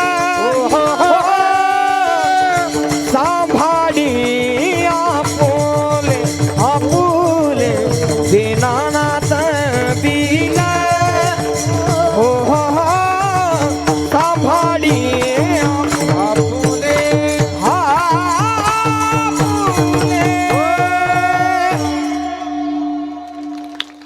जय हो जय हो जय हो. कोठे गुंतलासी द्वारकेच्या राया कोठे गुंतलासी द्वारकेच्या राया. आर्त हाक दिली द्रौपदी ताईनं. वेळ का सखया लावियेला कृष्णा धावरे लवकरी संकट पडिले भारी. कृष्णा धाव. भगवान परमात्माला आर्त हाक दिले आणि भगवान परमात्मा धावून आले. द्रौपदी ताईला एवढी वस्त्र दिली की वस्त्र ओढणाराला चक्कर आली. धडामकन पडला तो चक्कर येऊन. त्याला कळच ना मी द्रौपदी ताईच्या अंगावरचं वस्त्र ओढतोय का कपडा मिल मधला कपडा ओढतोय म्हणून. तोंडाला फेस आला, बोटाला पॅरालिसिस झाला, चक्कर येऊन पडला. द्रौपदी ताईवरचं महाभयान संकट टळलं. सभा बरखास्त झाली. द्रौपदी ताई डबडबल्या डोळ्यानं देवाला धन्यवाद व्यक्त करते. देवा तुझे कसे ऋण व्यक्त करू मी कळत नाही. आणि मग काही दिवस गेले. आपल्याला पहा देवाला विसरल्यानंतर काय होतंय. देवाला विसरणं किती आपलं नुकसानकारक आहे या मुद्द्यावरती हा प्रसंग मी तुम्हाला सांगते. काही दिवस लोटले आणि काही दिवसानंतर द्रौपदी ताईनं कृष्ण भगवंताला प्रश्न केला. लाला बऱ्याच दिवसाचा एक प्रश्न आहे माझ्या मनात. त्या प्रश्नाचं उत्तर देशील? द्रौपदी ताई तुझा जो प्रश्न असेल तो मला सांग. दादा लाला आम्ही तुझे एवढे भक्त आहोत. रात्रंदिवस तुझं भजन करतो. काय नवल माझ्या पतीची केस सुद्धा तुझं भजन करतात. कृष्ण कृष्ण भजन करतात. पांडवा एवढं तुला पृथ्वीवर दुसरं कोणीच प्रिय नाहीये. तुझे सगळ्यात लाडके भक्त म्हणजे 5 पांडव आम्ही आहोत. देवा एवढं सगळं असताना जुगाराच्या डावात आम्ही हरलोच कसे रे? तुझे भक्त आहोत आम्ही. तुझं आमच्यावर जेवढं प्रेम आहे तेवढं कुणावरच प्रेम नाही. तुला माहिती आहे तू तोंडानं लोकांना सांगतो की माझ्या पांडवांची केस सुद्धा कृष्ण कृष्ण भजन करतात. एवढं सगळं असताना लाला जुगाराच्या डावात आम्ही हरलोच कसे? आणि आम्ही हरलो म्हणून किती मोठं संकट आमच्यावरती आलं. भर सभेमध्ये माझ्या अंगावरचं वस्त्र ओढण्याचं काम चालू झालं. तू आला वाचवलं म्हणून ठीक देवा, नाही तर मला प्राण द्यावा लागला असता. मला दाखवायला तोंड राहिलं नसतं. माझ्या मनाची किती कुचंबना झाली असती. देवा माझ्या पतींची काय अवस्था झाली असती. तू आला म्हणून ठीक आहे, तू नंतर आलास, पण जुगाराच्या डावात आम्ही हरलो याचं कारण काय? देवा त्या जुगाराच्या डावात आम्ही का हरलो? हा प्रश्नच आहे. भगवान परमात्मानं सांगितलं, द्रौपदीताई कान देऊ नये, जुगाराच्या डावात तुम्ही का हरलात? त्याचं एकच कारण आहे. जेव्हा जुगाराचा डाव कौरव पांडवामध्ये चालू झाला त्यावेळेला कौरव बोलले पांडवांना, या जुगाराच्या डावामध्ये धर्मदादा, भीमदादा आमच्या बाजूनं पासे आमचे मामा टाकतील. आमच्या बाजूनं डावामध्ये आमच्या बाजूनं आमचे मामा पासे टाकतील. द्रौपदीताई, जर कौरव म्हणू शकतात आमच्या बाजूनं आमचे मामा पासे टाकतील, तर तुझ्या 5 पतीपैकी अगं एकानं तरी म्हणायचं होतं, तुमच्या बाजूनं जर पासे तुमचे मामा टाकतील तर आमच्या बाजूनं आमचा कृष्ण पासे टाकल. एकानं तरी म्हणायचं होतं. अगं तुझ्या 5 पतीपैकी एकाचंही तोंड उघडलं नाही आणि एकही बोलला नाही की आमच्या बाजूनं आमचा कृष्ण पासे टाकल म्हणून. द्रौपदीताई, जर 5 पैकी एक जरी बोलला असता आमचा कृष्ण आमच्या बाजूनं पासे टाकल, तर मग पाहिलं असतं जुगाराच्या दाबात तुम्ही कसे हरले असते म्हणून, मग पाहिलं असतं. पण तुमच्या 5 पैकी कोणीच बोललं नाही. नेमकं द्रौपदीताई, नेमकं त्यावेळेला हे माझे भक्त मला विसरले ग, आणि विसरले तया थोर झाली हानी. आणि विसरल्यामुळे हे भयानक संकट तुमच्या सगळ्यांच्या समोर उभं राहिलंय. 12 वर्षाचा वनवास, 1 वर्षाचा अज्ञातवास, ही काही साधी गोष्ट आहे का? 12 वर्ष कशाला म्हणतात? 1 वर्षाचा अज्ञातवास आणि त्या वनवासात भयंकर त्यांना मारण्याचे प्रयत्न. महाभारताचं युद्ध काही साधारण होतं का? एवढं जे संकट उभं राहिलं ना द्रौपदीताई, फक्त एका चुकीमुळे नेमकं वेळेला विसरले. आणि हे तुकोबारांना माहिती होतं. म्हणून तुकोबारा म्हणतात, देवा तुझा विसरण व्हावा. देवा मी मला विसरलं तरी चालेल, पण तुझं विस्मरण होता कामा नये. लक्षात घ्या, देवाचे निस्सीम भक्त पांडव काही क्षणासाठी देवाला विसरतात तर एवढं मोठं संकट त्यांच्यावरती येतं. आपण तर खूप मागे आहोत अजून. आपण कुठेच नाही त्या भक्तीच्या प्रवासामध्ये, खूप मागे रेंगाळतोय आपण तर वारंवार देवाला विसरतोय. आपले असे हाल होऊ नये म्हणून संत शिकवण्यासाठी आलेले आहेत. ही चिदान देगा देवा तुझा विसरण व्हावा. तुकोबाराया, पटलं मला तुमचं. तुमची जी इच्छा आहे मी ती पूर्ण करेन. माझं विस्मरण तुम्हाला होऊ देणार नाही, पण माझी आठवण जशी तुम्हाला राहील त्या आठवणीत तुम्ही काय कराल? अभंगाचा गायीन आवडी हो गुण गायीन आवडी हेची माझी सर्व जोडी. वा वा वा. हेची माझी सर्व जोडी. हो गुण गायीन आवडी हो गुण गायीन आवडी गुण गायीन आवडी गुण गायीन आवडी हेची माझी सर्व जोडी. हेची माझी सर्व जोडी. हेची माझी सर्व जोडी. सर्व जोडी. सर्व जोडी. वा वा वा. फार सुंदर. शुभम दादा, रघुनाथ महाराज, वेगळं वेगळं वेगळं गाथा तुम्ही, फार सुंदर. गुण गायीन आवडी हेची माझी सर्व जोडी. जगद्गुरु तुकोबाराय म्हणतात, देवा तुझं विस्मरण मला होऊ नये हे जर वरदान तू मला दिलं ना, तर तुझ्या आठवणीमध्ये अखंड तुझं भजन करेल मी, अखंड भजन. आणि भगवंताच्या भजनाचा जो आनंद आहे, भगवंताच्या भजनामध्ये जे सुख आहे, त्याच्या स्मृतीमध्ये जो आनंद आहे, तो विश्वात कुठल्याच गोष्टीमध्ये आनंद नाही आहे. ते सुख कशामध्ये नाही, भगवंताच्या भजनामध्ये जे सुख आहे, त्याच्या आठवणीत, त्याच्या गुणगान गाण्यामध्ये जो आनंद आहे, तो जगात कुठेही आनंद नाही. मला सांगा, जेव्हा आपण कथा कीर्तन ऐकतो त्यावेळेला काय आठवतं आपल्याला? काहीच आठवत नाही. गोपिका स्वतःला विसरल्या होत्या. कशामध्ये? भगवंताच्या गुणानुवादामध्ये. विसरल्या कामधंदा, सासू सासऱ्याची नाही मर्यादा. विसरल्या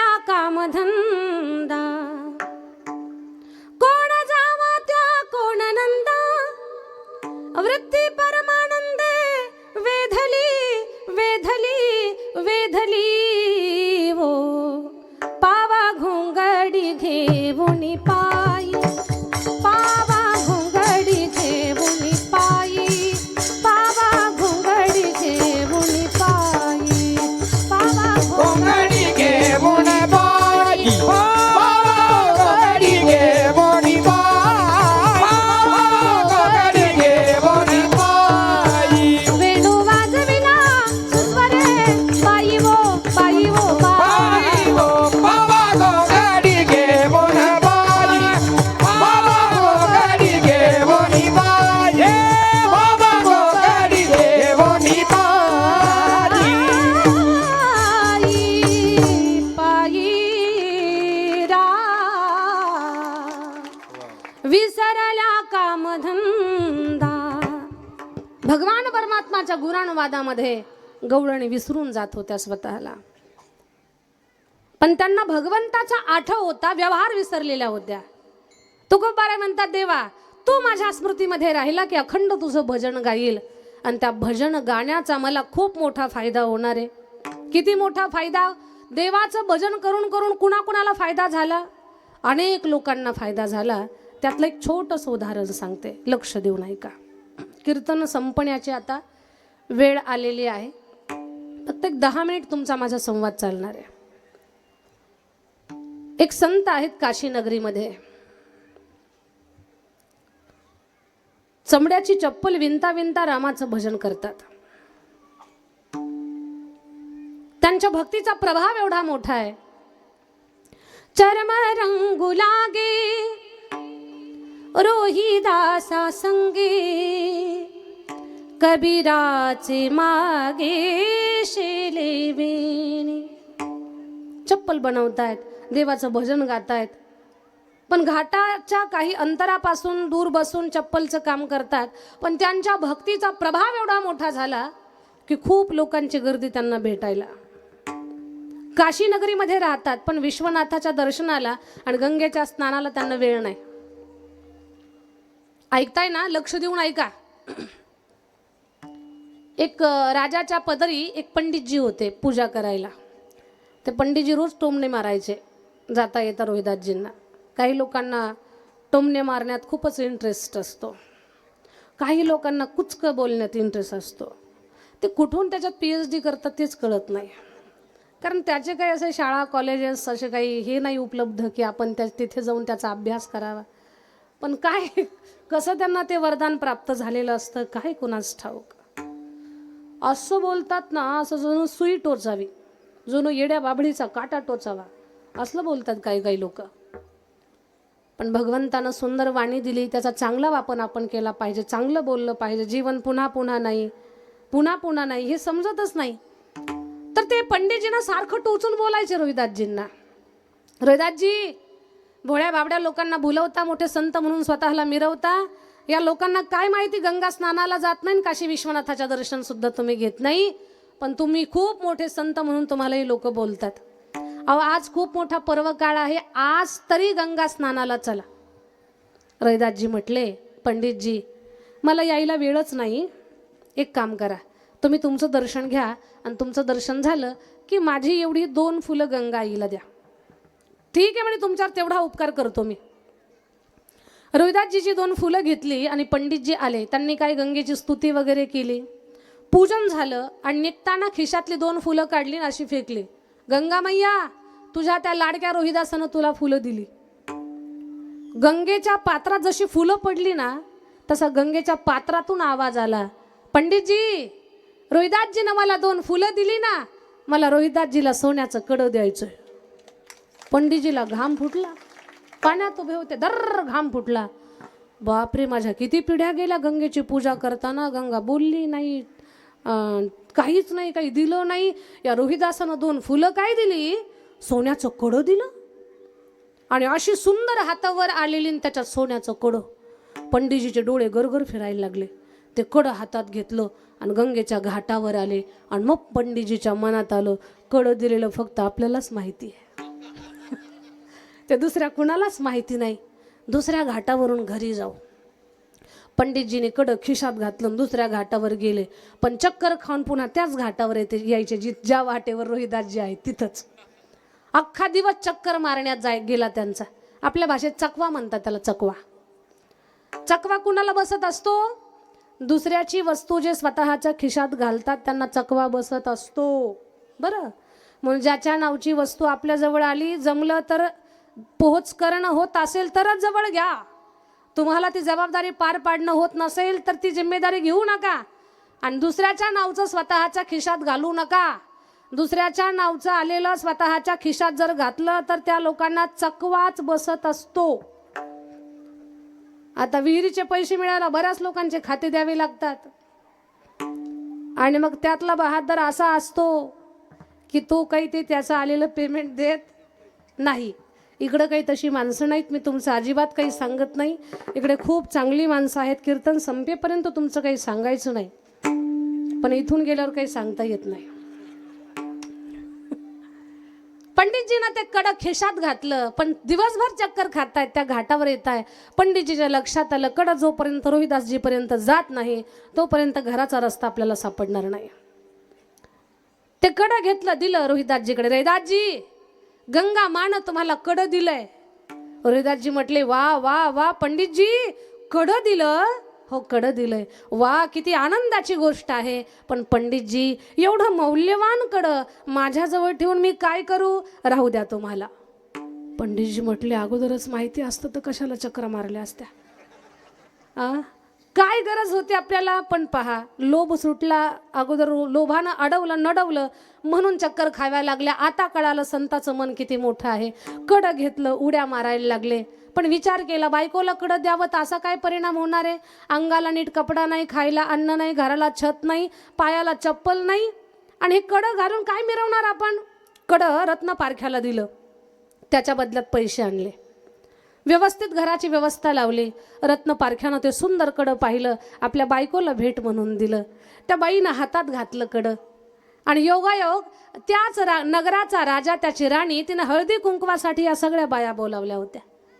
आता हळदी कुंकवाला जेव्हा तुम्ही जाता तेव्हा दिवसभर शेतात काम केलेली, धुळीनं माखलेली साडी, तसंच असं डोक्याचं टोपलं झालेलं, तसंच जाता का तुम्ही हळदी कुंकवाला? झोपल्या का काय? तसंच जात नाही तुम्ही. एकदम टापटीप व्यवस्थित जाता, मेकअप करता, छान साडी घालता.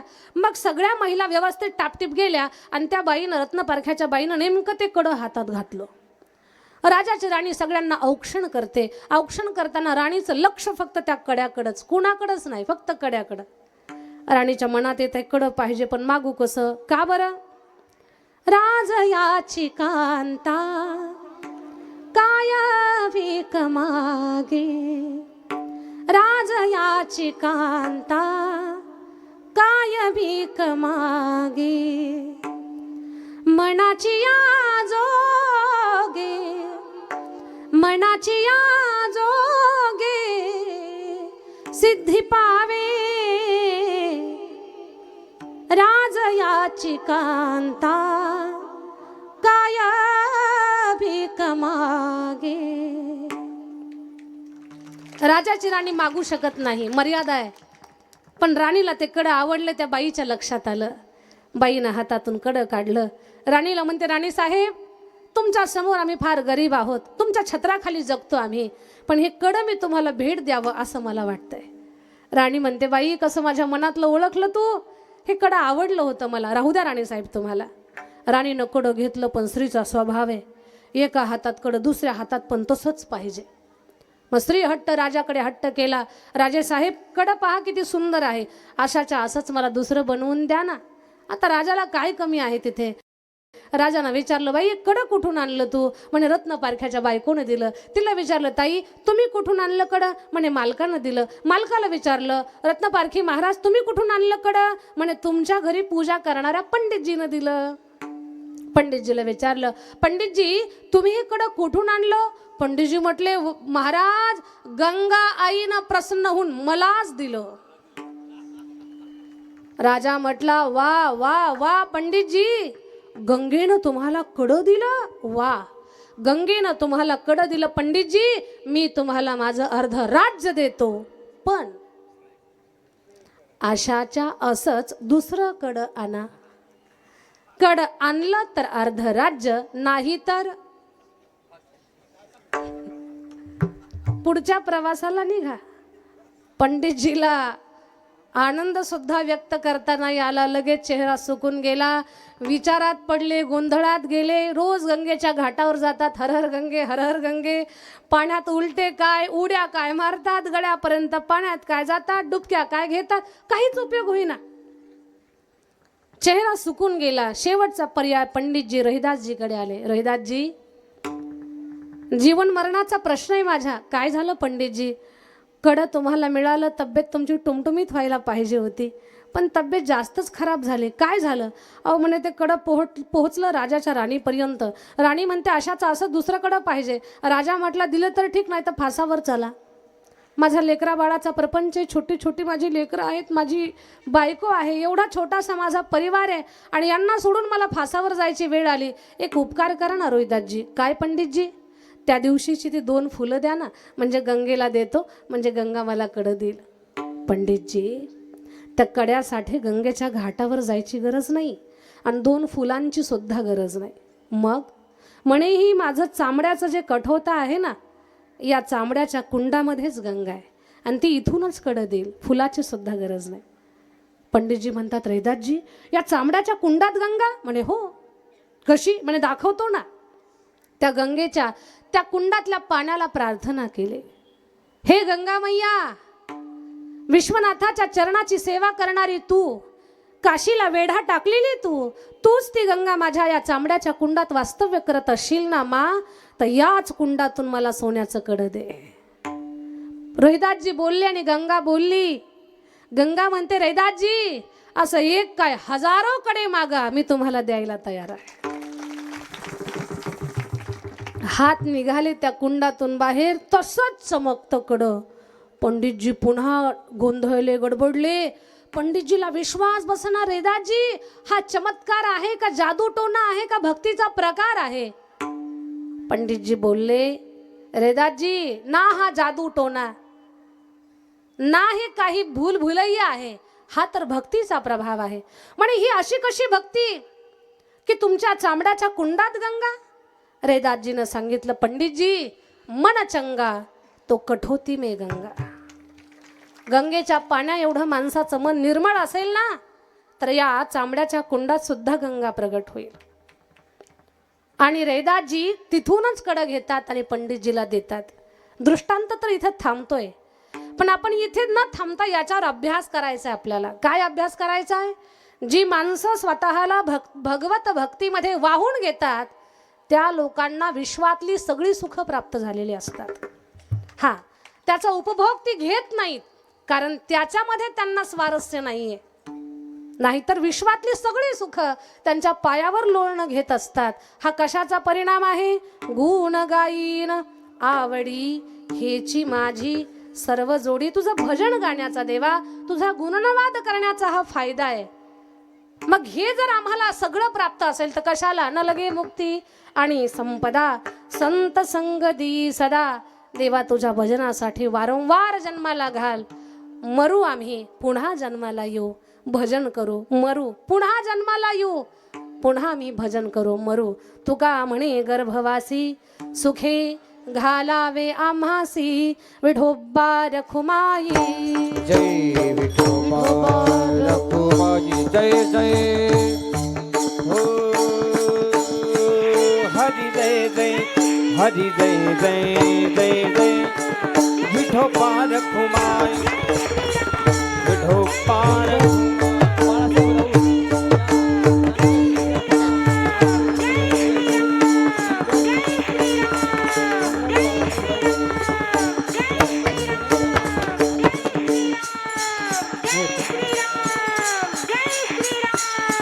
या ठिकाणी मी मंगल बाळासाहेब राऊत या नानींना विनंती, आपण हार परिवर्तन करायचं. चला चला पटकन. मंगल बाळासाहेब राऊत.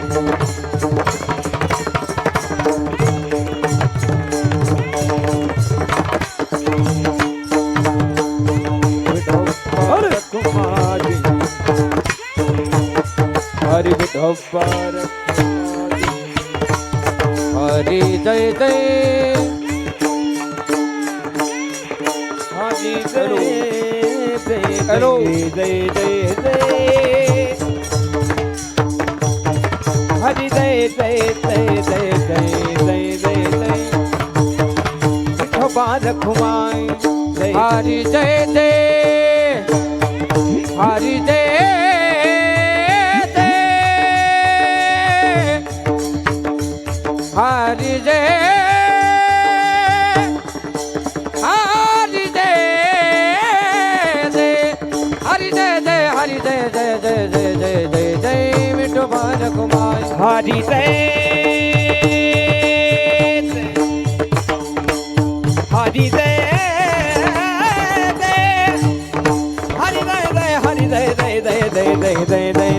विठोबा रखुमाई जय जय विठोबा रखुमाई हरी जय सर्वांनी हात उंच घ्या.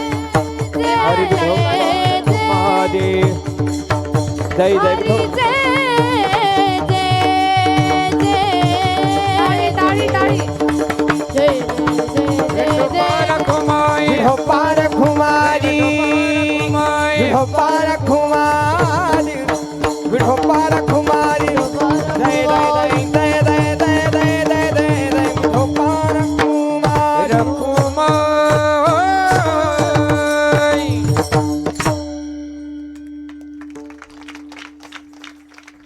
माझ्या वाणीला मी इथंच विराम देणार आहे. पण आमच्या तरुण भावंडांची इच्छा आहे की तिथे पोवाडा गायन करा म्हणून. तर 1 ते 1.5-2 मिनिटाचा पोवाडा आपण घेऊ आणि या कार्यक्रमाची सांगता करू. उद्या छत्रपती शिवरायांची जयंती आहे.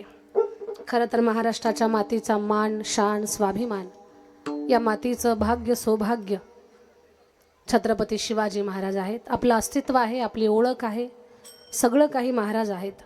आज आपल्या गळ्यामध्ये माळ, गळ्यात टाळ, भाळावर बुक्का, कपाळावर कुंकू, दारामध्ये तुळस, मंदिरावर कळस, महिलांच्या नाकात नथ आणि पुरुषांच्या ओठावर मिशी. कुणामुळे जिवंत असेल तर महाराष्ट्राचे राजे छत्रपती शिवाजी महाराजांच्यामुळे. महाराष्ट्राच्या बाहेर सुद्धा महाराजांची जयंती मोठ्या थाटानं करतात.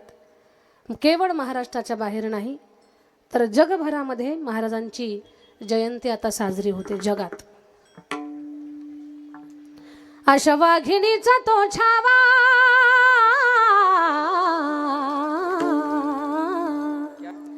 अशा वाघिणीचा तो छावा, गणिमाल कसा ठेचावा, डोक्यात गणी मी कावा, भेटीचा धाडला सांगावा. अफजल खानाच्या वधाचा पोवाडा.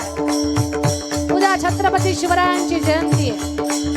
ज्या राजामुळे आपलं अस्तित्व टिकून राहिलं, ज्या राजाचे आपल्या पिढ्यानपिढ्यावरचे उपकार आहेत, ज्या राजानं 150 वर्षाची गुलामगिरी संपवली, या महाराष्ट्राच्या मातीतला गोर गरीब मावळा एकत्र केला.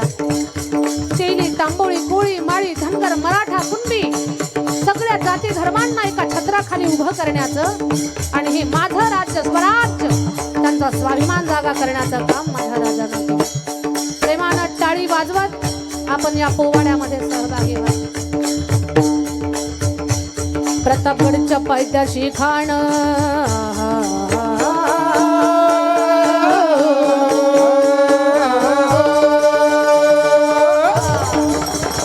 प्रतापगडच्या पायथ्याशी खाण झालं बेगुमान नाही त्याला.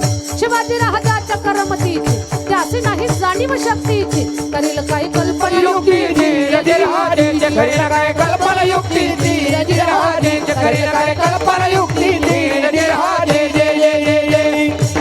खानाच्या भेटीसाठी शानदार शामियाना उभा केला आणि अशा त्या शामियान्यात भेटीसाठी छान उभारीला. नक्षीदार शामियान्याला खन दौलत डुलत आला. सय्यदबंडा त्याच्या संगतीला, शिवबाच्या संगती महाला. बरं का, जीवा महाल नावाचा मावळा होता, आजही इतिहास गातोय. होता जीवा म्हणून वाचला शिवा. शिवबाच्या संगती महाला, शिवबाच्या संगती महाला. राजाला पाहून खान म्हणतो कसा, आओ आओ शिवाजी हमारे गले लग जाओ. हन हाक मारितो हसरी हन हाक मारितो हसरी रोखून नजारा गहरीन जिरहा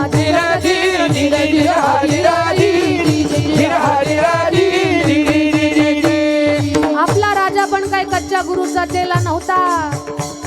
राऊत म्हणा राजा थोर बात त्याची न्यारी राजा थोर बात त्याची न्यारी चालची त्याची सावज भारी न जिरहा जिरर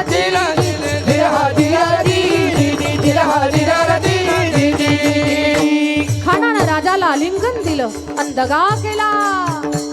खंडाभिमान मान्याला खंडाभिमान मान्याला कटारीचा वार त्यानं गेला. खरखर आवाज झाला तिलखत भत अंगाला. खानाचा वार फुगा गेला. खान येडवडला तितक्यात महाराजांनी पोटमंदी बिचवा फेकलेला. वाघनख्याचा मारा केला टर फाडलं पोटाला. मेला मेला खानाचा कोथळा बाहेर आला र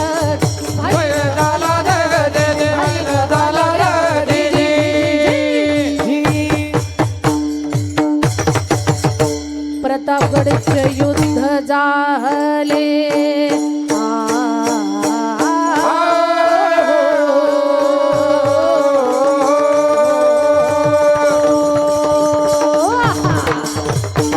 प्रतापगडचे युद्ध झाले रक्त सांडले पाप सारे. पावन केला कृष्ण का घाट लाभिली गुलामीची हो वाट. घ्या हात उंच घ्या.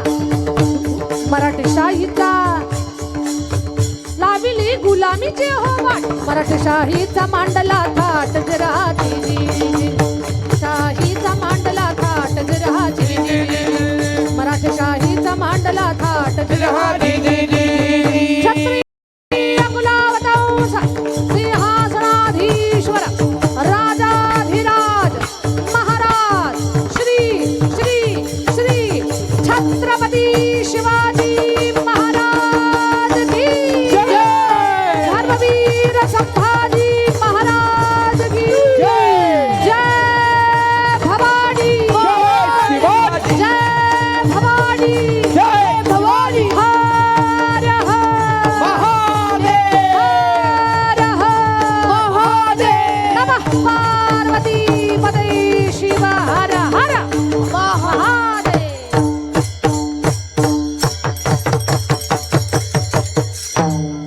वा रे वा वा गाणं वा वा. असो माझ्या वाणीला मी इथंच विराम देते. अभंगात खूप महत्त्वाच्या गोष्टींचं आपण चिंतन केलेलं आहे. त्याला सोडून नाही द्यायचं. आपण त्याच्यातून आपण समजून घ्यायचं आणि या भक्तीच्या पथावरती आपण प्रवास करायचा आहे. सुरुवातीला भगवान शंकराचं महत्त्व सांगितलं, बेलाचं महत्त्व सांगितलं, पाणी घालण्याचं महत्त्व सांगितलं. या सगळ्या गोष्टी लक्षात घ्या. आणि बीड जिल्ह्यामध्ये चकलमा माझं गाव आहे. त्या गावी जुनं देवस्थान आहे कल्याण स्वामी महाराजांचं. आत्ताच काही दिवसापूर्वी 25 नोव्हेंबरला 2025ला भव्य कलशारोहण सोहळा संपन्न झाला. पण संस्थांचं बांधकाम अजून 100% पूर्ण नाही. कुठली राजकीय शासकीय मदत नाही. म्हणून जिथे कथा कीर्तनाला जातो तिथे लोकांना आवाहन करतो की कल्याण स्वामी संस्थांच्या जीर्णोद्धारासाठी सहकार्य करा. भाविकांनी सहकार्य केलं आणि लोकांच्या मदतीतून कोट्यवधी रुपयाचं बांधकाम तिथे लोकांच्या मदतीतून झालेलं आहे. अजून एक 25-30% बांधकाम बाकी आहे. आणि जोपर्यंत ते बांधकाम पूर्ण होत नाही तोपर्यंत आमची झोळी समाजामध्ये फिरणारच आहे. असे फकीर आहोत आम्ही आणि संस्थांसाठी जीवन वाहिलं आहे. तर कल्याण स्वामी संस्थांच्या जीर्णोद्धारासाठी आपण सहकार्य करावं. रोहिदास बाबांचं अगदी गणेश महाराजांच्या माध्यमातून सहज येण्यात आलं आणि त्यांनी पाहिलं, पण कलशारोहणाला नाही येणं झालं. साखरे बाबांचं निमंत्रण असेल पण तुमचं नाही येणं झालं. आपण याल तर आपल्याला खूप म्हणजे पाहिलं तुम्ही देवस्थान, पण कलशारोहणाला आपण यायला पाहिजे होतं. खूप भव्य सोहळा संपन्न झाला. सगळ्या महाराष्ट्रानं कौतुक केलं. हेलिकॉप्टरनं पुष्पवृष्टी झाली. आपले अक्रूर बाबा हेलिकॉप्टरनं आले कीर्तनाला. असे खूप छान, खूप खूप सुंदर. रोजचा कीर्तनाचा हार पंढरपुरातून होता, तुळशीचा. रोज कीर्तनाला हार पंढरपुरातून यायचा. एवढा सुंदर सोहळा चकलंबा भूमीमध्ये संपन्न झाला. आणि तिथे सगळ्या जाती धर्माच्या अगदी मुस्लिम माणसंसुद्धा लेझिम खेळली त्या कल्याण स्वामी संस्थांच्या कलशारोहण सोहळ्यामध्ये, आमच्याच गावातली. तर असा हा भव्य सोहळा संपन्न झाला ज्या भूमीमध्ये. तर महाराजांच्या देवस्थानचं बांधकाम अजून काही टक्क्यामध्ये बाकी आहे. 250-300 मुली तिथे कथा कीर्तनाचा अभ्यास करतात. खूप चांगलं सेवा कार्य चालू आहे तिथे. तर त्या संस्थांच्या बांधकामासाठी आपण सहकार्य करावं. माझ्यासोबत पावती बुक आहे, आपण रितसर पावती घेऊन या संस्थांच्या बांधकामात सहकार्य करू शकता. या गोष्टीची सक्ती नाही, पण श्रद्धेनं चांगल्या लोकांच्या मदतीला आपण पोहोचलं पाहिजे. आपले हात त्यांच्यापर्यंत गेले पाहिजे त्यांच्या मदतीला. या भावनेनं तुमच्या सगळ्यांना हे आवाहन आहे. जे भाविक पवित्र मनानं कल्याण स्वामी संस्थांच्या कामाला मदत करतील त्यांचं नाव कीर्तनानंतर माईकमध्ये पुकारण्याचा मी प्रयत्न करेल परिस्थितीच्या अनुसार. झालेली सेवा माऊलींच्या चरणी अर्पण करते. आमच्या आदरणीय रामदादा पौळ यांच्यासाठी एकदा जोरात टाळी वाजवा. कारण मुलांना घडवणं हे एवढं सोपं नाही आहे. आणि बऱ्याच वेळेला आपण लेकरं घडवायला हाताला घेतो, पण सगळ्यांनाच यश प्राप्त होतं असं नाही. पण राम महाराजांच्या बाबतीमध्ये त्यांचा हात यशस्वी आहे. जी लेकरं त्यांच्याकडे आली त्या लेकरांचं सोनं झालं, रत्न बनले. ते महाराष्ट्राने महाराष्ट्राच्या बाहेर संप्रदायात चमकले. तर असं खूप मोठा अभ्यास, शाळा प्लस, आणि शाळासुद्धा फार सुंदर आहे. कम्प्युटरपासून व्यवस्था आहे, कम्प्युटर क्लासेसपासून. परत त्यांची ट्यूशन 10वी-12वीच्या मुलांना गणित इंग्रजीची ट्यूशन आहे. राहण्याची सुंदर व्यवस्था आहे. तर आमच्या रामदादांच्या या कार्याचं किती कौतुक करावं तेवढं कमी आहे. त्यांचं कौतुक दोन्ही लेकरांनी खूप सुंदर वाजवलं, आमच्या दोन्ही भावंडांनी खूप छान गायलं. आणि तुम्ही एवढा उशीर झाला तरी जागा सोडली नाही. तुमचे पण खूप धन्यवाद.